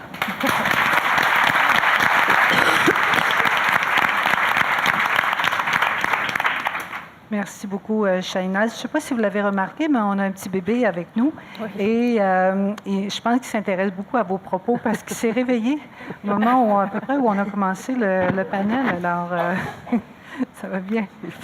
Au tour maintenant de Louise Langevin. Louise Langevin est vice-présidente capital de croissance et transfert d'entreprise pour le Québec à la Banque de développement du Canada. Louise Langevin aussi a accepté d'être partenaire de l'association au cours de l'an prochain. Alors, je l'apprécie d'autant plus. Madame Langevin possède 25 années d'expérience en financement d'entreprise et dirige à la BDC une équipe dont la mission est d'aider les entrepreneurs à obtenir du financement pour soutenir leurs projets de croissance. Grâce à sa solide expérience en matière de gouvernance et de financement de projets, elle peut conseiller les entrepreneurs dans la façon de structurer leurs projets et son financement et ainsi les aider à atteindre leurs objectifs d'affaires. Elle croit que pour assurer le succès des petites et moyennes entreprises, il faut travailler en partenariat avec les clients et leur offrir de la valeur ajoutée qui aura un impact réel sur leur croissance et leur performance. Madame Langevin, je pense que la réputation de la BDC et de son expertise dans le domaine du financement auprès des entrepreneurs n'est plus à faire. Y a-t-il des aspects particuliers dans les programmes offerts par la BDC pour les projets dans le numérique et plus spécifiquement pour les femmes entrepreneurs qui voudraient faire une percée dans ce domaine? Merci, Gisèle. Bon matin, mesdames. Je suis très heureuse. Merci pour l'invitation à cette activité. Le sujet est tout à fait opportun et d'actualité. Et félicitations, mesdames. Là, j'apprends plein de choses ce matin. C'est super intéressant. Chacun, c'est différent et tout ça. Donc, moi, il me fait plaisir de représenter ici la Banque de développement du Canada. Et votre question au niveau du numérique et des femmes entrepreneurs, la réponse est oui, oui, oui. Donc, je vais vous parler de 3 initiatives que nous avons à la BDC. Une première initiative qui est le financement numérique. Deuxième initiative qui est la femme entrepreneur. Et troisième initiative qui est un fonds spécialisé pour les femmes en technologie. Au niveau du financement numérique, on fait depuis plusieurs années, la BDC, principalement 2 choses. On finance des projets de technologie de l'information et des communications dans tout genre de PME, donc des entreprises traditionnelles de services, de détail, de distribution, qui veulent se transformer, qui veulent aller dans l'industrie 4.0, qui veulent être plus compétitives. On finance depuis longtemps ce type de projet-là. On le fait, donc on a une expérience et aussi on est à l'aise avec ce risque-là. Parce que financer des projets en technologie, c'est différent que financer des immeubles, des équipements où un banquier traditionnel a une belle garantie qui peut revendre s'il arrivait quelque chose à l'entreprise. Quand on finance des projets de technologie, on finance de la matière grise, on finance des dépenses, on finance de la commercialisation, des logiciels, de l'intangible. Donc, c'est différent pour des financiers, mais nous, on est à l'aise avec ce risque-là. C'est notre rôle de banque de développement de prendre ce risque-là. Et les entreprises qui œuvrent dans l'industrie des technologies de l'information, donc les entreprises qui, elles, développent des logiciels, des services pour aider les entreprises à être plus compétitives et se transformer numériquement. On finance également ce type d'entreprise-là depuis longtemps. D'année en année, c'est un créneau de marché, c'est une niche qui prend vraiment une croissance très importante chez nous. Dans ma ligne d'affaires, au niveau du Québec, c'est des financements qui représentent maintenant un petit peu plus que le tiers de tous les financements qu'on fait. Donc, c'est important pour nous, c'est en croissance, il faut s'adapter, il faut être prêt, il faut offrir de la valeur ajoutée. Les entreprises qui œuvrent effectivement dans l'industrie numérique des technologies de l'information ont un parcours un peu différent des entreprises plus traditionnelles. Un, ça va vite. C'est des entreprises qui vivent les choses à une vitesse grand V. Donc, en tant que partenaire financier, il faut s'adapter. Il faut que le financement s'adapte à ce type d'entreprise-là. Donc, il faut être flexible, mais il faut être patient. Il faut être agile, puis il faut être rapide. Et il faut être capable de bien comprendre qu'une entreprise en technologie de l'information ou une entreprise qui a un projet numérique, il ne faut pas regarder ça sous forme de ratio. Il ne faut pas regarder, mais c'est une entreprise qui doit investir. Donc, le projet qu'on finance va être passé à la dépense. Il ne faut pas regarder comme une entreprise traditionnelle qui achèterait un building ou des équipements, puis ça va être capitalisé sur son bilan, puis va continuer à avoir une belle profitabilité. Donc, c'est une entreprise qui peut avoir certains soubresauts, parce qu'elle doit investir, comme on dit, en commercialisation, développement de produits, embauche de personnel, et ça, c'est toutes des dépenses. Donc, je pense que c'est un type de financement, il faut être à l'aise, il faut bien le comprendre, et il faut être prêt justement à prendre un risque différent qu'on finance ce type d'entreprise-là. En tout cas, les entrepreneurs dans PME dans ce domaine, j'espère que je vous rejoins. Je vais vous parler de notre deuxième initiative, qui est la femme entrepreneur. On a voulu, la banque, il y a environ 2 ans, dire on n'a pas assez d'entrepreneurs au Canada, on veut mousser la croissance des entreprises et on voudrait avoir plus d'entreprises détenues en majorité par des femmes. Donc, on a créé un groupe pan-canadien où un groupe de champions s'est dit, nous, on va se mettre un objectif. On voudrait investir au moins 700 millions en 3 ans dans des entreprises détenues par des femmes. Cette activité-là, cette initiative-là, a eu beaucoup de succès. Après un petit peu plus que 2 ans, on est rendu à 750 millions, puis on ne veut pas s'arrêter là. Ça, c'est un minimum. Puis on va aller encore plus loin. Qu'est-ce qu'on veut faire de nouveau? On va organiser du maillage, on va organiser de l'interconnectivité entre ces entreprises-là. Est-ce qu'on peut être fournisseur, client? Est-ce qu'on peut ouvrir notre portefeuille? Est-ce que les gens y aient du maillage puis du service qui serait échangé? On veut également offrir de la valeur ajoutée, de la formation, aider les femmes entrepreneurs à se construire un bon conseil d'administration, un comité aviseur avec des membres externes d'expérience. On veut faire aller notre réseau pan-canadien qu'on a au service des femmes entrepreneurs. Donc, c'est quelque chose de très intéressant. Puis on ne veut pas s'arrêter là, comme je vous disais. On veut innover encore plus. On est en train de faire une étude, regarder toutes les bonnes pratiques mondiales en termes de financement d'entreprises détenues par des femmes. On regarde des pays scandinaves, on regarde un peu des choses qui se font en Europe, en Asie.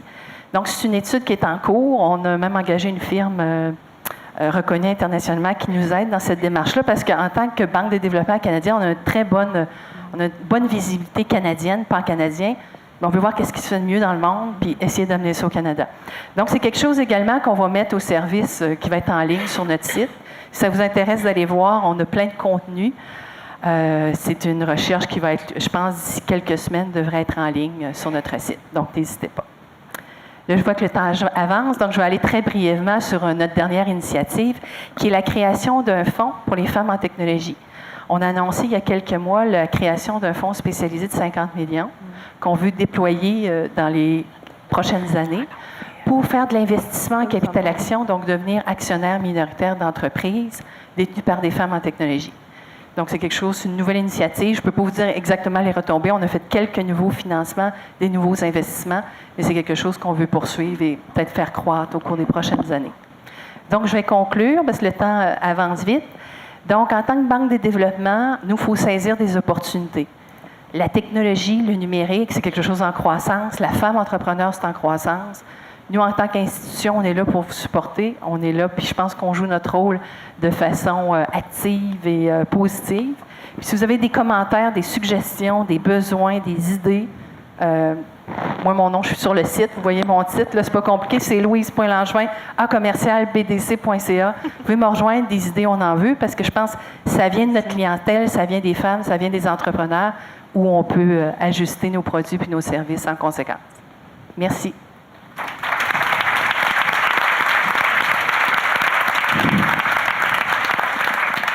Merci, Louise. Vous nous avez bien démontré qu'effectivement, la BDC, vous avez su être à l'avant-garde là, dans vos produits parce que c'est tout à fait à point. Merci. Marie-Pierre Saint-Hilaire, elle est présidente du groupe Aide-Géna. Entrepreneur dans l'âme, Marie-Pierre a fondé AFI Expertise lors de son MBA en affaires électroniques à l'Université Laval. Désormais, sous la marque ombrelle Edgenda, est-ce que je dis ça correctement? Parfait. Oui, c'est beau. Parfait. L'entreprise et sa division AFI Expertise comptent plus de 150 employés et figure au palmarès des 300 plus grandes PME du Québec. La mission de Marie-Pierre et d'Edgenda est d'accompagner les organisations, les équipes et les individus dans un univers numérique où les transformations s'accélèrent pour assurer le développement de l'humain et la pérennité des entreprises. Marie-Pierre, alors quels sont les secteurs et les opportunités qui, selon vous, touchent le numérique? Merci. En fait, je ne sais pas qui était parmi nous l'année passée. J'ai eu la chance d'être panéliste pour l'FEA l'année passée, donc c'était un sujet tout à fait différent. Je trouve que c'est une belle continuité avec l'invitation que j'ai eue cette année du côté numérique, étant donné que là, c'est vraiment ma tasse de thé. L'année passée, ça l'était aussi parce que j'étais dans le leadership. Mais quand on m'a parlé de la femme entrepreneur numérique, je me suis sentie interpellée parce qu'en fait, dans tous les mots du titre, c'est moi. La femme entrepreneur numérique. On parlait de pourcentage. Tantôt, j'essayais de calculer les pourcentages minimum. Puis je me disais, bon, ben moi, je dois être rendue dans 0,01 %, étant donné que j'accompagne les organisations. Je suis une entrepreneur clairement en série. Et je suis une femme dans un milieu d'hommes en technologie. Puis j'ai fait des études juste avec des hommes. Puis j'ai 3 garçons, puis j'ai 2 frères. Fait que moi, une fois rendue là, je pense que j'ai ma place. Le topo. Donc, le numérique, pour moi, des secteurs, l'industrie, tout ça, je vais venir peut-être contredire un peu le truc, mais moi, je considère qu'il n'y a pas de secteur puis d'industrie au numérique. Je considère que c'est une évolution puis c'est notre quotidien. Fait que j'aurais pu vous parler principalement de la façon dont je consomme, qui est maintenant 95 % sur le web. Je suis rendue une master sérieux de sauver du temps, parce qu'avec des enfants, des entreprises et tout ça, Québec-Montréal et tout, comment on est capable d'investir localement, d'acheter localement le plus possible, mais par le web, que ce soit des meubles, que ce soit de tout, je suis là-dedans. Donc, pour moi, c'est mon quotidien le numérique. Alors, je me pose même la question pourquoi on parle de secteur, étant donné que ça touche tout le monde. Vous avez probablement vu l'histoire de Toys R Us. J'ai versé une petite larme en fin de semaine quand il parlait qu'il allait probablement fermer. Mais c'est un exemple majeur d'une organisation qui n'a pas été capable de prendre un virage, tout simplement se moderniser. Alors, est-ce que c'est du numérique? La réponse est non. Pour moi, c'est juste d'être modernisé, d'avoir un dossier d'affaires puis un plan d'affaires visionnaire et intelligent. Alors, pour moi, du numérique, c'est quoi? C'est des opportunités pour tout le monde dans la salle parce que, qu'on soit dans le domaine des assurances, où est-ce que Google veut attaquer ce marché-là, qu'on soit dans le modèle, justement, de l'épicerie, où est-ce que Whole Foods a été acheté par Amazon, ça s'en vient, guys. On fera tout ce qu'on veut. On est déjà même en retard au Canada par rapport à ce qui se passe aux États-Unis puis par ce qui se passe en Europe. Fait que ce que ça fait comme femme en finance, que ce que ça fait comme femme en ressources humaines, aux opérations, nos jobs, nos fonctions changent. Politiquement, c'est la même chose aussi. Tout change. La sécurité change. La façon dont on se gère nous-mêmes comme branding, comme personne, comme professionnel, ça change. Alors, ma question beaucoup plus en termes de secteur est plus de dire, OK, s'il n'y a plus de secteur et d'industrie, comme personne, comment je peux, moi, me positionner quand j'étais une personne qui était plus dans un secteur traditionnel? Bien, la réponse est simple et complexe. Curiosité, connecter les informations entre eux, pousser, être intéressé à des trucs, puis penser que, dans le fond, la personne probablement qui va être plus forte sur une fonction par rapport à vous, ça va être probablement une personne qui ne viendront même pas nécessairement d'une expertise de votre secteur. C'est ça qu'on voit de plus en plus. Alors, Edgenda, Edgenda, pourquoi on a choisi Edgenda, ça fait très anglophone, mais c'est être on the edge, donc dans l'innovation. C'est le NDA de la business. Donc, culturellement, pour moi, le numérique n'est pas une affaire des technologies, c'est une affaire humaine. Alors, ce que j'ai voulu faire, c'est que j'ai voulu consolider les entreprises que j'avais. J'avais 4 entreprises différentes. Et le point central de nos valeurs dans cette organisation-là, ce que je me suis rendu compte, c'était qu'on faisait toujours partie de projets d'évolution pour nos clients. Et donc, ces projets-là étaient des projets de numérique, des projets de changement de leadership, d'évolution de l'expérience client, comment approcher commercialement différemment, comment former le nouveau marketing. Les gens en comptabilité, ça veut dire quoi du Power BI? Les données qui sont générées par le numérique, qu'est-ce qu'on fait avec ça? On donne des milliards de données. La sécurité associée aux médias sociaux, qu'est-ce qu'on fait avec ça? Donc, ce que j'ai fait, c'est qu'à place d'avoir AFI en formation, d'avoir Vortex qu'on vient d'acheter en processus, d'avoir des gens en gestion de changement, bien, je leur ai dit, guys, on va être plus intelligent que ça. Là. On va s'asseoir tout autour de la même table. On va devenir multidisciplinaire, puis on va mieux comprendre notre client en 360 degrés. Puis, vous savez quoi? On va commencer par nous-mêmes. Donc, voilà mon métier et voilà pour moi les opportunités que je pense que vous avez. Sans compter, je pourrais aussi vous parler des heures durant de l'entrepreneurship dans ce milieu-là. C'est incroyable et phénoménal. Surtout les jeunes ou les jeunes ou les plus âgés qui commencent une business.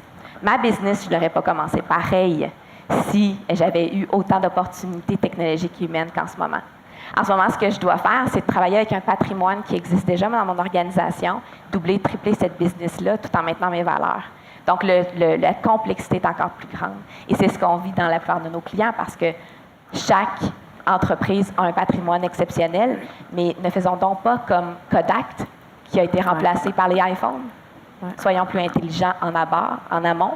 Puis, ben, c'est vous qui allez changer ça au Québec. C'est pas nos voisins ou c'est pas nécessairement les hommes. Et dernier point, pour moi, le numérique, c'est féminin. Parce qu'on dit que 87 de la consommation en ce moment au Québec, c'est les femmes qui le font. Puis le numérique, c'est l'expérience client, c'est l'évolution, puis c'est de comprendre notre consommateur. Alors, si on a cette sensibilité-là, puis cette compréhension-là, bien, on a vraiment beaucoup de place autour de la table de discussion. Bonne chance. Bravo!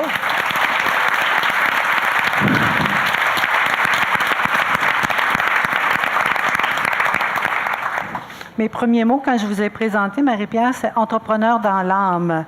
On l'a bien senti. Merci infiniment. Vous avez bien démontré aussi en quelques minutes que c'est pas un vase clos. Hein, numérique, c'est beaucoup plus large. À la fois pour les personnes, les personnalités et les domaines de travail. Sophie Villeneuve, elle est vice-présidente chez Catapulte Communication. Sophie Villeneuve est une entrepreneure audacieuse et créative. Forte d'une solide expérience dans les cabinets politiques à Ottawa et à Québec, elle a canalisé l'expérience acquise de ces années enrichissantes, afin de bâtir un bureau de communication spécialisé en conseil stratégique, Catapulte Communication. Elle a développé, avec 2 associés, une solution novatrice de veille médiatique qui permet aux organisations de tout savoir, maintenant, la Dose Pro, qui est rapidement devenue l'entreprise de veille médiatique ayant la plus forte croissance au Québec avant d'être vendue. À l'automne 2016, elle a ouvert AV3 Collaboratoire, un espace de travail partagé qui accueille les travailleurs autonomes de tous les secteurs d'activité sur la 3e avenue à Limoilou. Je me permets de donner une information personnelle parce que cette information va transparaître dans les propos qu'elle va tenir. Elle est mariée, j'ai le prénom du mari, Maxime, et elle est la maman de 2 jeunes enfants de moins de 5 ans. La question, nous vivons présentement une redéfinition du monde du travail, on l'a un peu abordé précédemment. Quels avantages réels représente le fait de travailler dans l'univers du numérique? Merci. Merci, Mme Picard. Bonjour, ça me fait plaisir d'être ici ce matin pour vous parler un peu de mon parcours puis un peu de la façon que j'ai de voir l'industrie du numérique. Comme Mme Picard l'a dit, moi, j'ai commencé essentiellement en politique. Puis si on parle de mode de fonctionnement du mode de travail, je pense qu'on peut parler d'un univers où on est dans le conventionnel en termes d'heures de travail, en termes d'horaire. On est dans quelque chose aussi d'excessivement exigeant, mais où l'apprentissage est très grand. Mais comment on passe d'un secteur d'activité où on travaille d'une manière très traditionnelle vers l'entrepreneuriat? Moi, c'est quelque chose qui est arrivé. J'ai occupé différentes fonctions auprès de décideurs. Puis, à un moment donné, j'ai eu un premier enfant. Il est arrivé toutes sortes de changements. Et j'ai pris la décision de me lancer dans l'entrepreneuriat. On parle des qualités que ça prend pour faire ce genre de choses-là. Je pense que celle que j'ai, ça peut être une qualité ou un défaut. Moi, je suis quelqu'un qui réfléchit pas très longtemps avant de plonger. Je suis du genre à foncer, puis à réfléchir après, puis à prendre le défi, puis à me dire, ben allons-y, puis livrons la marchandise. Donc, je pense que c'est une des caractéristiques que ça prend pour s'impliquer dans cet univers-là. Je n'étais pas non plus une naturelle. Les filles l'ont dit, tu sais. Des fois, tu arrives dans cet univers-là, puis tu te dis, tu sais, je suis pas une fille de jeux vidéo. Moi, j'ai joué à Mario Bros quand j'étais enfant, puis ça s'est pas mal limité à ça, les jeux vidéo dans ma vie. Pourtant, j'ai été capable de lancer une boîte en techno qui a très, très bien fonctionné. D'où c'est venu, puis je pense que ça, c'est l'autre aspect qu'il faut développer aussi, c'est qu'on a adressé une difficulté. On a adressé quelque chose, mes 2 associés et moi avions été attachés de presse et avions vécu une situation qui était un pain. Puis, tu sais, je pense que tout le monde, chaque entrepreneur arrive d'une situation où il dit il y a un problème, il y a quelque chose qui ne fonctionne pas dans cette industrie-là, comment on pourrait y pallier? Donc, nous, c'est ce qu'on a mis sur pied. Je suis loin d'être programmeur. Je pense que l'autre outil là-dedans, c'est de se dire entourons-nous des meilleurs. Nous, on a trouvé un programmeur qui a une tuque, puis qui n'aime pas ça sortir de devant son ordinateur, mais il est extraordinaire. Puis on a appris à son contact, on l'a écouté, il nous a donné des conseils qui a fait en sorte qu'on a été capable de développer quelque chose de formidable, qui a donné de bons résultats. La confiance, puis tu sais, je pense que déjà, puis on le disait un peu plus tôt quand on en parlait, les filles qui sont dans la salle aujourd'hui ont déjà un pas de fait vers un désir de vouloir en savoir plus, de vouloir perfectionner leur leadership, de vouloir le développer. Je pense que c'est quelque chose qui vient avec le temps, mais qu'il faut qu'on montre aussi à nos filles. Pour investir dans n'importe quel secteur d'activité, puis comme Marie-Pierre a dit, le numérique, c'est horizontal. C'est pas nécessairement un secteur en particulier, c'est pas juste l'informatique, c'est pas juste la finance, c'est tous les secteurs d'activité qui vont avoir besoin d'optimiser leurs activités pour répondre aux besoins des consommateurs, pour répondre aux besoins des industries. L'audace, c'est aussi d'aller du côté d'activités auxquelles on n'aurait jamais pensé participer. Quand on a démarré la Dose Pro, puis ça, je le raconte un peu, j'aime cette histoire-là, on a fondé la Dose Pro, on a incorporé le 1er décembre, j'ai accouché de ma fille le 13. On a décidé de se lancer quand même, puis de faire de ça un peu un projet familial. 6 mois après, on participait à un concours de start-up du web à Québec. On finissait 2e. 1 mois après, on était invité à participer à une mission à Nantes. Tu sais, des fois, dans la vie, on ne sait pas ce qui peut nous arriver. 1 an après, la croissance de notre entreprise avait été comme ça. On était en Israël sur une mission du premier ministre pour aller présenter ce qu'on faisait en intelligence artificielle. C'est des surprises auxquelles on ne s'attendait pas. Mais tout ça, la confiance, puis le fait de se lancer sans trop se poser de questions, puis sans trop se demander ça va-tu marcher, ça va-tu pas marcher, ça va marcher. Croyez-y, ça va marcher. Voilà.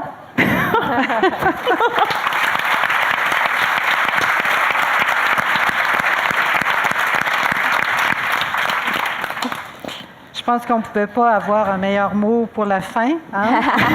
Et vous l'avez trouvé, Sophie. Alors, maintenant, avant de passer à la période de questions, je ne peux pas m'empêcher de dire un petit mot à Louise Cordeau, qui est présidente du Conseil du statut de la femme, avec laquelle j'ai le plaisir de travailler. Je pense que Louise a entendu beaucoup de propos inspirants ce matin, hein, pour les femmes. Oui, ça te rejoint beaucoup. Alors, merci infiniment, mesdames, et merci à Nicole Saint-Hilaire et son équipe là, de vous avoir choisi, parce que vraiment, on avait une représentation tout à fait éloquente et pertinente des différents volets que le numérique peut couvrir, et aussi des fonctions des entrepreneurs, des professionnels. On a fait état du financement qu'on peut avoir. Alors, super. Merci. Merci beaucoup. Alors, on les applaudit.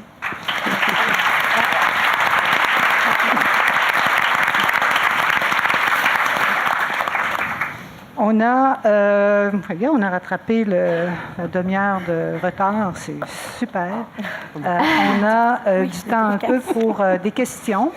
Est-ce qu'il y a, il y a un micro juste ici à l'avant, je vous invite à aller au micro, et une belle occasion de vous faire connaître votre nom, le nom de votre entreprise. Alors, soyez à l'aise, allez-y, il y a des questions. On a été trop clair. Vous avez été trop clair. Si vous n'en avez pas, bien, moi, oui, il y a une dame. Parfait, très bien. Ah oui. Allô? Bonjour. Mon nom, c'est Lucie Lemire. Je travaille depuis 22 ans en informatique, comme on disait. Marie-Pierre est une personne très inspirante pour moi. On se connaît comme ça, avec l'FEA particulièrement. Oui. Je vous remercie parce que les femmes qui ont présenté aujourd'hui sont très inspirantes pour une femme comme moi qui travaille dans le numérique, en réalité. Il y a juste une petite chose qui me chicote depuis tout à l'heure parce qu'on met beaucoup l'accent, autant dans les programmes ou les subventions ou peu importe, avec toute l'effervescence autour du numérique, sur comment on va éduquer nos jeunes filles, comment on va éduquer les jeunes femmes particulièrement, comment on va les appuyer. Moi, ce que j'ai entendu aujourd'hui, on parle beaucoup de nos enfants quand on se présente et c'est un facteur déterminant dans le parcours de nos carrières. Et moi aussi, c'était la même chose. Actuellement, je suis en train de développer des solutions numériques et j'ai le temps parce que maintenant, 53 ans, j'ai le temps. Mes filles ont 16 ans et 18 ans. Avant, j'avais pas le temps, il fallait que je travaille, etc. Donc, je pense qu'il y a aussi un aspect qu'il faut considérer. Il y a peut-être des femmes un petit peu plus matures, comme me disent mes amis, qui ont besoin d'être appuyées et même d'être éduquées dans le numérique pour qu'elles prennent confiance puis qu'elles puissent aussi transmettre ça aux jeunes. Parce que moi, j'ai 2 jeunes filles et quand je leur parle du numérique, elles vivent là-dedans, ça fait partie de leur quotidien, mais elles ne sont pas nécessairement intéressées à travailler dans ce domaine-là. Donc, c'est une de mes préoccupations. Lucie, tu as raison parce que ce que je me rends compte, en tout cas, quand dans nos camps des leaders puis quand on accompagne les gestionnaires, c'est que c'est même une nouvelle façon de gérer les gens, puis les coacher. Donc, c'est même plus... pour les hommes aussi, c'est la même chose. Là. Fait que c'est pour moi maintenant une compétence qui fait partie des compétences que tu dois avoir comme gestionnaire dans une organisation. Fait que les gens matures, ils ont beaucoup de postes de gestion. Hein? Oui, c'est ça. Il ne faut pas les oublier, donc c'est une de mes... opportunités là, ici de faire de l'argent aussi, de les coacher puis de les former. Tout à fait. C'est ce que je vais entreprendre bientôt. Yeah! On s'en parle! Bien, il y a le programme, je ne sais pas si ça peut répondre un peu en partie à votre question, le programme de mentorat Femmes en TI de l'Association québécoise des technologies, un réseau d'affaires, d'éthique. Je ne sais pas s'il y a quelqu'un qui connaît ça plus... oui, il y a quelques initiatives. Il y a des initiatives de ce que j'ai lu, très intéressantes, de mentorat, Joanne. En fait, je ne connais pas particulièrement le programme. C'est au bureau de Mme Thériault. C'est une association en TI, de gens en techno. Là. Et effectivement, comme c'est un secteur qui est très masculin en général, ils ont beaucoup d'activités, ou enfin, ils ont essayé de faire en sorte que les femmes en TI, on puisse se rejoindre, on puisse se voir et faire en sorte que... moi, je dis toujours, si on a du succès, ça va rejaillir sur tout le monde et vice-versa. Là. Donc ça, c'est important. L'AQT a quand même une vision et une préoccupation d'avoir plus de femmes en TI. Là. Oui. Si je peux continuer un peu aussi sur le volet, on a parlé des femmes qui ont des enfants. J'ai fait mon AEC en développement web de 3 ans. On était la cohorte qui a eu le plus de femmes. Admettons qu'on était 10 femmes environ.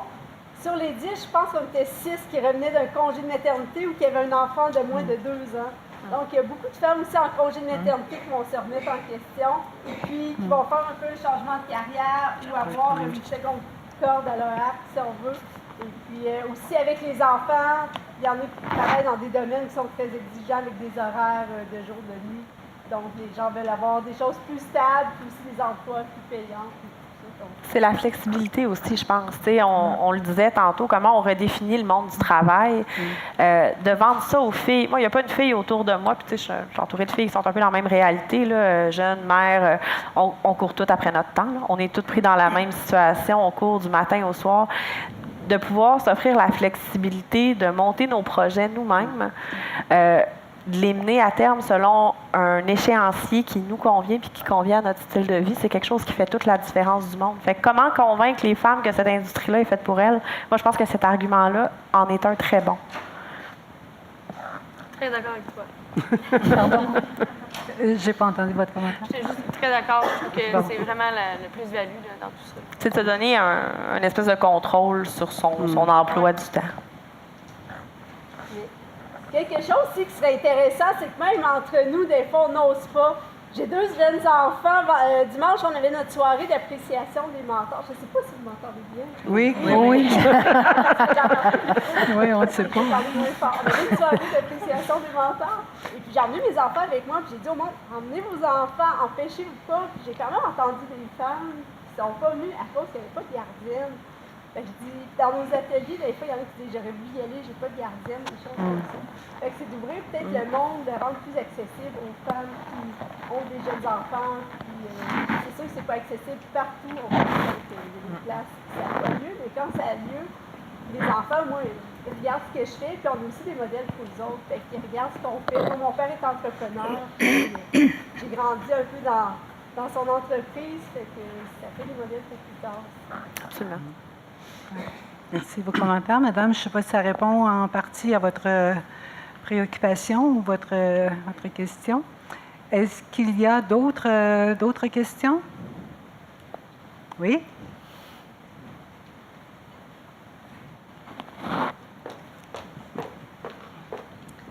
Je suis pas aussi grande. Patricia Turcotte. Je suis, dans le fond, dans le domaine des services financiers depuis 12 ans. Puis, justement, au niveau assurance et placement dans le courtage comme indépendante. Et je dirais par rapport aux défis, parce que moi, ce que je rencontre actuellement comme défi en affaires et tout ça, c'est d'aller chercher, oui, le support financier, de savoir où aller chercher, parce que j'ai essayé de faire une acquisition d'une très grosse clientèle l'année passée. Que finalement, ça a avorté avec l'idée de, finalement, toute la responsabilité tout seul, de tout gérer, d'essayer de se faire financer quand on démarre, surtout parce que, oui, le numérique, ce que je vois, moi, en tout cas, par rapport à notre domaine, mais peut-être aussi le côté aide avec les 2 fonds, justement, d'aide aux entreprises et tout ça. Le parallèle que je vois, c'est que pour le numérique, en tant que femme en développement, c'est moi, j'ai laissé le projet tomber à court terme parce que je me disais, je veux avoir un enfant, j'aurais pas le temps de démarrer le projet, tout ça. Puis, aujourd'hui, je suis en train d'en refaire finalement un autre, malgré que je ne sois pas encore enceinte et tout ça, mais de réaliser que c'est quand j'ai réalisé que le numérique pouvait m'aider à avoir une meilleure qualité de vie, de tourner les business avec un système, surtout dans notre domaine. Il y a beaucoup de choses qui sont systématiques, qu'on peut faire en sorte que ce soit plus facile et alléger notre travail au lieu de passer 15-20 heures à faire de la paperasse qui malheureusement pas ça qui nous paye le plus, qui n'est pas notre compétence, d'être avec le client. Si je peux diminuer mes frais et de ne pas avoir... parce que souvent, c'est ça qui est difficile, là, la transition dans mon secteur, à devenir, j'ai pas d'adjointe, j'ai besoin d'une adjointe pour être capable de déléguer. Mais l'entre-deux, finalement, on fait du 80 heures semaine pour réussir à arriver. Et le numérique, moi, ce que je vois, votre rapport à tous ceux qui travaillent dans le numérique, c'est de vraiment nous amener, nous autres, dans notre domaine des finances, une opportunité en tant que femme de considérer avoir des familles peut-être plus rapidement ou de développer, d'avoir des business parce qu'on va être capable de déléguer une partie ou d'alléger notre travail par le numérique. Mais tout ça a toujours un coût, puis d'aller chercher l'information, de savoir où avoir l'aide financière et tout ça. C'est pour ça que ce bout-là, peut-être plus au niveau des segments, Puis je suis une fille qui cherche énormément. Là. Je l'ai cherché dans le passé pour des troupes de théâtre, lire tout ce que le gouvernement donne et qu'est-ce que ça prend pour se qualifier. Mais en tant que femme, tout seul, souvent, ce que je me rends compte, en tout cas dans mon domaine des finances, c'est que de se faire... d'aller chercher du support, d'aller chercher de l'aide, c'est pas nécessairement ça qui est le plus simple. Et surtout quand on est jeune puis qu'on n'a pas nécessairement encore les moyens. Ce qui est plate pour tous les programmes, c'est que souvent, ils demandent d'avoir, il faut que tu aies une maison pour mettre ton prêt, puis toutes ces choses-là. À un moment donné, on démarre en affaires, on n'a pas nécessairement toujours les liquidités, mais on a l'expérience, on a toute l'expertise, on a les gens qui veulent faire la transition, transfert de business, de voir tout le changement numérique, de ne pas savoir s'il y a qu'est-ce qu'on a accès, qu'est-ce qu'on n'a pas accès. Je pense que cette information-là nous aiderait énormément, qu'elle soit plus accessible, plus facilement peut-être, même malgré que j'ai cherché beaucoup. Est-ce que vous avez une question précise à une panéliste ou c'est un commentaire plus général? Oui. Moi, j'aurais un commentaire, en fait.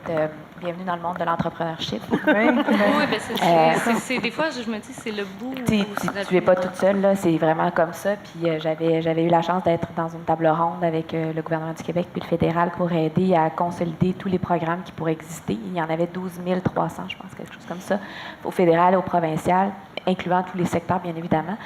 J'étais découragée parce que je me disais, waouh, qu'est-ce qu'on. Si moi, j'ai de la misère avec quand même maintenant un peu plus d'équipe, qu'est-ce que la personne qui va commencer va faire? Moi, j'aurais un conseil à te faire. C'est n'attends jamais de dire que tu vas avoir un enfant, fait que ton projet va aller plus tard. Parce que ça n'arrivera jamais. Parce que tu vas avoir un deuxième enfant. Ça se fait très bien. Ça se fait très bien. C'est ça.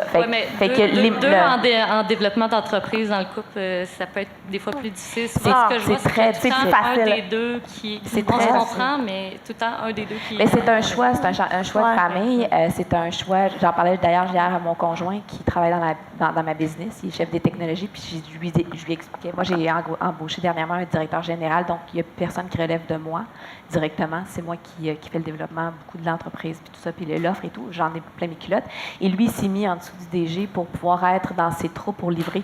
Fait que j'ai dit, la bonne nouvelle pour toi, c'est que tu t'es positionné de façon fantastique, puis tu as une croissance exceptionnelle. Mais la mauvaise nouvelle, c'est que tu es dans le day-to-day du 8 à 6. Puis moi, je vais pouvoir gérer mon horaire. Fait que ça va être vraiment, vraiment super. Bonne chance. Il m'a regardé, il a fait « Wow! » Je ne m'étais même pas rendu compte de ce que j'étais en train de faire. J'ai dit « Non, parce que toi, tu le fais. » Tu vois opportunité, puis tu le prends un après l'autre. Puis après ça, effectivement, il faut s'asseoir comme famille puis dire « OK, toutes ces opportunités-là, comment on les gère? » Puis on peut avoir de l'aide externe, mais on peut aussi faire le choix aussi comme femme ou comme papa de dire, ben moi, ce bout-là, je me le garde, le côté enfant et tout. Mais tout ça c'est pas facile, là, avec la crise de la quarantaine puis tout, on pourrait s'en reparler. C'est comme, wow. Mais tout ça pour te dire qu'il y a 1 million de programmes qui existent, mais je te conseille fortement de ne pas te noyer là-dedans puis de rester dans ce qui est traditionnel au départ pour pouvoir faire tes transactions. Parce que plus tu ajoutes de monde autour de la table, et plus là, tu t'y perds, et là, tu perds ton focus dans ton dossier. Les banques de développement, les BDC, les Investissements Québec, whatsoever, les trucs gouvernementaux seront toujours là pour venir t'aider et ils vont aimer encore plus jump in dans ton projet une fois qu'il y a une certaine maturité. Fait que, je te dirais, c'est peut-être ce bout-là que je trouve des fois... C'est bien beau de dire, ah oui, on met des programmes pour aider les femmes à se lancer en affaires, tout ça, mais quand c'est le temps, c'est souvent une fois que le projet est plus mature. C'est le bout où, quand c'est le temps de démarrer, puis on s'entend que notre domaine des services financiers n'est pas un secteur qui est... C'est un service, à risque, dans le sens que, tu sais, on a quand même des choses récurrentes. C'est des choses qui sont plus en croissance, surtout avec les transferts intergénérationnels qui se passent. Fait que des fois, tu sais, c'est ce bout-là, je me dis, oui, c'est le fun de savoir qu'il y a des programmes une fois qu'on est mature, puis ce bout-là... Mais tu ne feras pas ta business avec les programmes. Fait que tu achètes une maison dans la vie puis tu prends un risque sur une hypothèque. Bien, tu achètes une base de données client puis tu prends un risque sur une hypothèque d'une base de données client. C'est comme ça. C'est comme ça que tu vas le créer. Puis après ça, moi, je pense que essayer de mettre les programmes en amont. En tout cas, personnellement, le fois où j'ai essayé, ça va fonctionner. Là. Merci beaucoup pour votre intervention. Oui, par rapport à ça, puis ça arrive très souvent. Et moi, je dis, l'argent, là, c'est numéro 2, numéro 3. Si tu as un projet, tu y crois, Sophie nous a dit, tu te lances. L'argent, c'est pas une excuse de dire « Ah, j'ai pas de programme ». Puis moi, je déplore et ça, qu'on ait des programmes de subvention parce que souvent, les entrepreneurs, on se laisse berner un peu par ça puis on perd notre focus ou on perd notre objectif d'entreprise puis on dit « Ah, je vais changer un peu mon orientation pour rentrer dans le programme ». Non. Si tu as un projet, tu le lances puis à un moment donné, l'argent, ça va venir. Puis quand tu vas être convaincu puis quand ça va être bien monté, puis tu vas pouvoir démontrer à Louise ou à Claire qu'ils vont faire de l'argent avec toi, fais-toi-en pas, c'est plus facile à trouver. Oui, puis d'un point de vue strictement personnel, j'ai un point de vue un peu complémentaire à ce qui a été dit. T'sais, moi, je pense pas que c'est plus difficile de travailler avec son conjoint puis d'être les deux entrepreneurs. Je pense qu'encore une fois, au niveau de la flexibilité, ça apporte des solutions. C'est sûr qu'il faut créer un équilibre par rapport à tout ça. Il faut apprendre tous les deux à trouver sa zone de confort. Mais dans la mesure où c'est complémentaire, c'est facilitant. Oui, bien, là-dessus, on est ensemble, c'est parce qu'on s'aime puis qu'on est super contents d'être les deux en business. Mais tu sais, des fois, souvent, les modèles, ce qu'on se fait montrer, c'est la fille a réussi parce que le gars travaillait ou, tu sais, d'avoir le congé de maternité quand tu es travailleur autonome, il n'est pas aussi payant parce que finalement, c'est sur un salaire moins. Fait que, tu sais, de dire on peut arrêter. Laisse pas ça t'arrêter. Laisse pas ça t'arrêter. Tu vas voir, tout ça va s'imbriquer, puis ça va être très bien, c'est sûr. Dernier commentaire. Je suis en train de le faire de toute façon, mais c'est ce bout-là des fois, de juste avoir peut-être l'aide, pas juste quand la business, elle roule bien, puis que c'est déjà... ce bout-là, c'est rendu là, on va le faire de toute façon, on va continuer à grossir, pareil. On va prendre un dernier commentaire de Claire sur la question, puis il y a une autre question. Oui, c'est ça. Pour répondre plus spécifiquement sur le volet financement, effectivement, il y a des sources de financement selon les différents stades d'entreprise, vous avez raison. Nous, on investit dans des fonds qui sont spécialisés ou qui se concentrent davantage dans le démarrage. Fait que dans des situations comme les vôtres, ça peut être utile. Un des fonds dans lesquels on investit, c'est qui est destiné uniquement aux femmes, c'est Femmes Essor. Alors, ça peut être une belle source pour vous de financement. Je ne parle pas de subvention, là. Je ne travaille pas pour le gouvernement, là. Alors, comme investissement, il y a... Mais on a le défi, puis c'est pour ça qu'on est ici ce matin, on a le défi comme financier de connecter avec les gens qui partent en affaires, parce qu'effectivement, il existe toutes sortes de sources de financement, puis ce n'est pas les bonnes à n'importe quelle étape. Il faut choisir les bons financiers au moment de vie. Alors, c'est juste ça que je voulais compléter. Effectivement, Femmes Essor offre des outils aussi, et la BDC... parce que je connais sur le site de la BDC, il y a une mine de renseignements absolument extraordinaire sur un questionnaire sur le profil de l'entrepreneur, le plan d'affaires, etc. Il y a beaucoup d'outils. La Femmes Essor également. On a peut-être le temps pour une dernière question. J'ai vu qu'il y avait une dame qui avait levé la main, mais avant. OK. Allez-y, madame. Bonjour, Maryse Demers. Je suis dans le monde des finances depuis plus de 22 ans. Je suis dans la crise de la quarantaine, donc en période de réflexion. Donc, je suis dans un moment de ma vie où j'ai à me re-questionner. C'est bien pire, la cinquantaine. Alors, il me reste 15-20 ans. Pardon? Ça arrive, comme on dit, à toutes. Oui.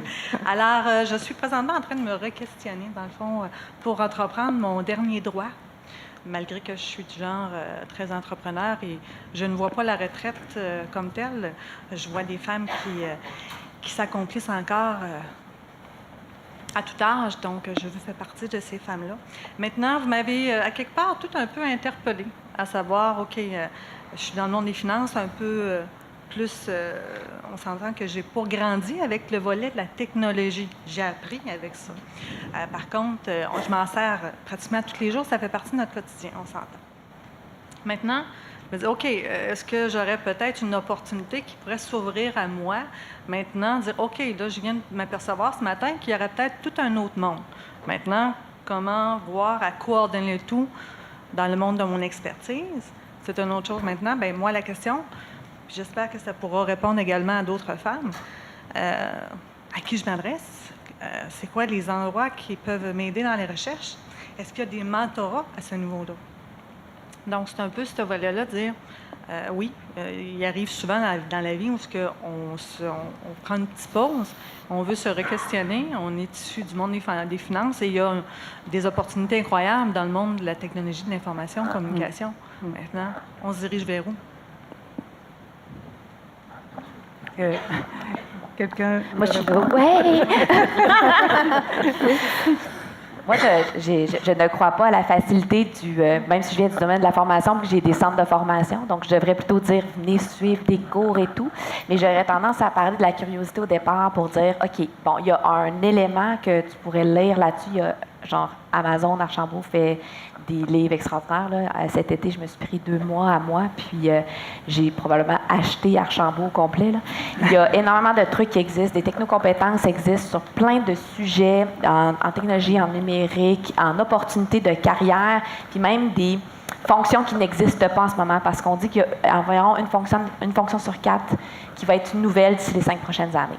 Une fois qu'on a dit ça, mon autre recommandation, c'est de regarder au sein de ton organisation. Tu le dis toi-même, tu as énormément d'expérience dans le monde des finances.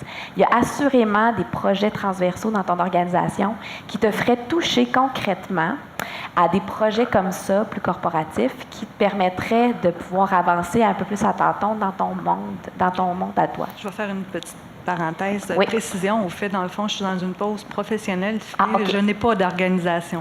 Donc, okay. À la recherche de nouveaux défis professionnels, mais pour vraiment m'investir. Parce que ça, c'est sûr que dans tes recherches, le choix de l'organisation que tu vas faire va être important parce que c'est là que tu vas pouvoir te contaminer multitransversalement parlant, avec d'autres personnes qui vont ne pas rester juste dans un secteur. On le voit surtout dans le monde financier, les assurances, etc. Il y a de plus en plus d'initiatives de projets qui sont, moi j'appelle ça transversaux, qui ne sont pas juste dans les silos, qui mettent des gens en technologie, des gens d'affaires, des gens d'analystes, des gens en RH autour d'une table pour créer un projet, pour pouvoir passer l'organisation à une autre étape. Et c'est là que je vois que ces gens-là sont contaminés, puis après ça, ils contaminent leurs collègues de travail après. Et après ça, ils sont capables d'aller chercher des bonnes formations pour compléter vraiment le path, le chemin qu'ils peuvent suivre. Parce que si tu te mets juste à lire ou à suivre des formations, tu vas devenir mêlé rapidement parce que le focus va te... Mais même au sein des organisations, les grandes entreprises, j'ai assisté à une conférence dans le secteur de l'assurance, les technos et l'assurance. Les grandes entreprises, pour ne pas en nommer la capitale, créent des incubateurs à l'interne. Exact. Et au sein de ces incubateurs-là, naissent des entreprises qui viennent régler des problématiques. Je reviens encore avec mon pain de tantôt, mais quand il y a une difficulté au cours de ta carrière, assurément que tu as rencontré des situations qui étaient épouvantables pour lesquelles tu avais des solutions. Prends ces solutions-là puis développe-les. Parce que c'est assurément pas juste toi qui les vis, ces problématiques-là. C'est plus de partir d'une difficulté puis de se dire, moi, je la connais, la solution, comment on la matérialise, puis d'aller chercher les bons acteurs qui vont pouvoir t'aider là-dedans. Parce que les programmeurs qui peuvent matérialiser des solutions dans un secteur traditionnel, il y en a plein. Ou peut-être regarder dans ta recherche d'emploi, de regarder plus large. Ouais. Pas nécessairement ce que tu faisais. Ça vient mais tu sais, vraiment juste... Puis va passer l'entrevue. Ça va probablement t'amener à parler avec des gens différents. Puis là, tu vas dire, ah ben ça m'intéresserait peut-être de plus en plus, etc. Puis il y a certains certificats à l'université aussi qui sont intéressants, surtout à l'Université Laval. Ils ont sorti des trucs sur l'intelligence d'affaires, des choses vraiment intéressantes. Oui, effectivement. Merci beaucoup. Mais dans le fond, pour conclure là-dessus, je sais que le temps est limité. Mais dans le fond, avec cette ouverture-là, ce matin qui m'est arrivé, je me disais, bon, est-ce qu'il y a des endroits particuliers qui peuvent me dire, OK, c'est un domaine qui est maintenant ouvert, dans lequel il y a plusieurs opportunités. Donc, il y a des endroits qui peuvent nous permettre de dire, OK, c'est quoi les éventails d'opportunités dans ce domaine-là et comment aller chercher et par qui est-ce qu'on peut se faire aider. Donc, merci beaucoup. Regardez ces incubateurs-là. Des fois, si vous avez ce désir-là d'aller vers ça, ça peut être un bon... Oui. Merci beaucoup pour vous répondre. Merci infiniment. Vous pourrez...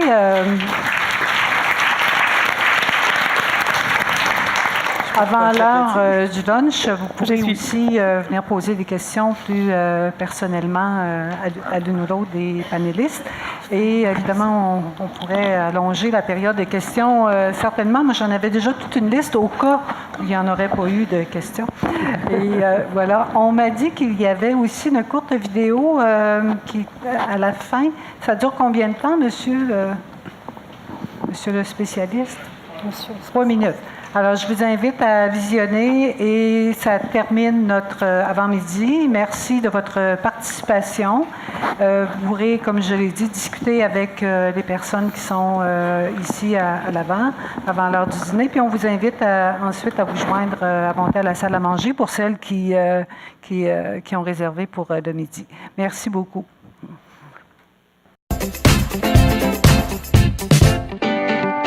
Bonjour, je m'appelle Sophie Marin, je suis la présidente d'Innovsa et la cofondatrice d'une nouvelle start-up, Caspa.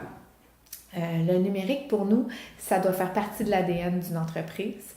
C'est une nouvelle façon pour les petites entreprises et les moyennes entreprises de se faire voir rapidement, de croître, d'automatiser un paquet de processus pour augmenter la productivité. Puis, c'est aussi des façons de réinventer le service à la clientèle et les façons dont on s'adresse à nos clients. Voilà. Bonjour, je me présente Geneviève Fauché, cofondatrice et vice-présidente de groupe Amic et de amicash.ca. Pourquoi j'ai choisi le web? Parce que pour moi, le web me permet d'exploiter deux de mes talents. Le premier, c'est de contribuer à la réussite numérique des entreprises d'ici et également de mettre en relation des partenaires, des gens et des ressources. Pour moi, le web aussi également, c'est sans limite et sans frontières. Nous sommes présentement au Maroc et en négociation pour d'autres pays. Pour moi aussi également, le web, tout est calculable. Les métriques sont importantes. Également, Amicash me permet de vivre d'une de mes passions, qui est le magasinage. Donc, j'exploite mes talents, je vis de mes passions. On choisit le web. Isabelle Genet, présidente de la Grande Journée des petits entrepreneurs et vice-présidente chez Centraide. La phrase « Action trumps everything », qui se traduit librement par « l'action tranche tout », a marqué ma carrière et est encore une devise qui me tient beaucoup à cœur et que j'utilise régulièrement. Le numérique, ce que ça fait, c'est que ça accélère toutes ces actions stratégiques-là. Donc, que ce soit à travers la carte interactive qu'on a à la Grande Journée des petits entrepreneurs, le système d'inscription, la promotion qu'on fait en utilisant le numérique, en passant par ce qu'on utilise ici chez Centraide, parce que oui, le numérique accélère aussi la philanthropie, en passant par tous les outils qui ont été développés, les technologies qui sont développées aussi, qui le sont encore au CAN, l'accélérateur technologique de Québec, alors que j'y jouais le rôle de directrice exécutive. Le numérique accélère nos actions stratégiques, nous rend plus efficaces. Bonjour, je suis Elisabeth, présidente et fondatrice de Stefanka. Donc, chez Stefanka, on développe des solutions de recommandation de vêtements basées sur la morphologie des gens. Donc, on propose aux commerces de détail d'utiliser l'opportunité du numérique pour offrir une expérience qui est plus personnalisée,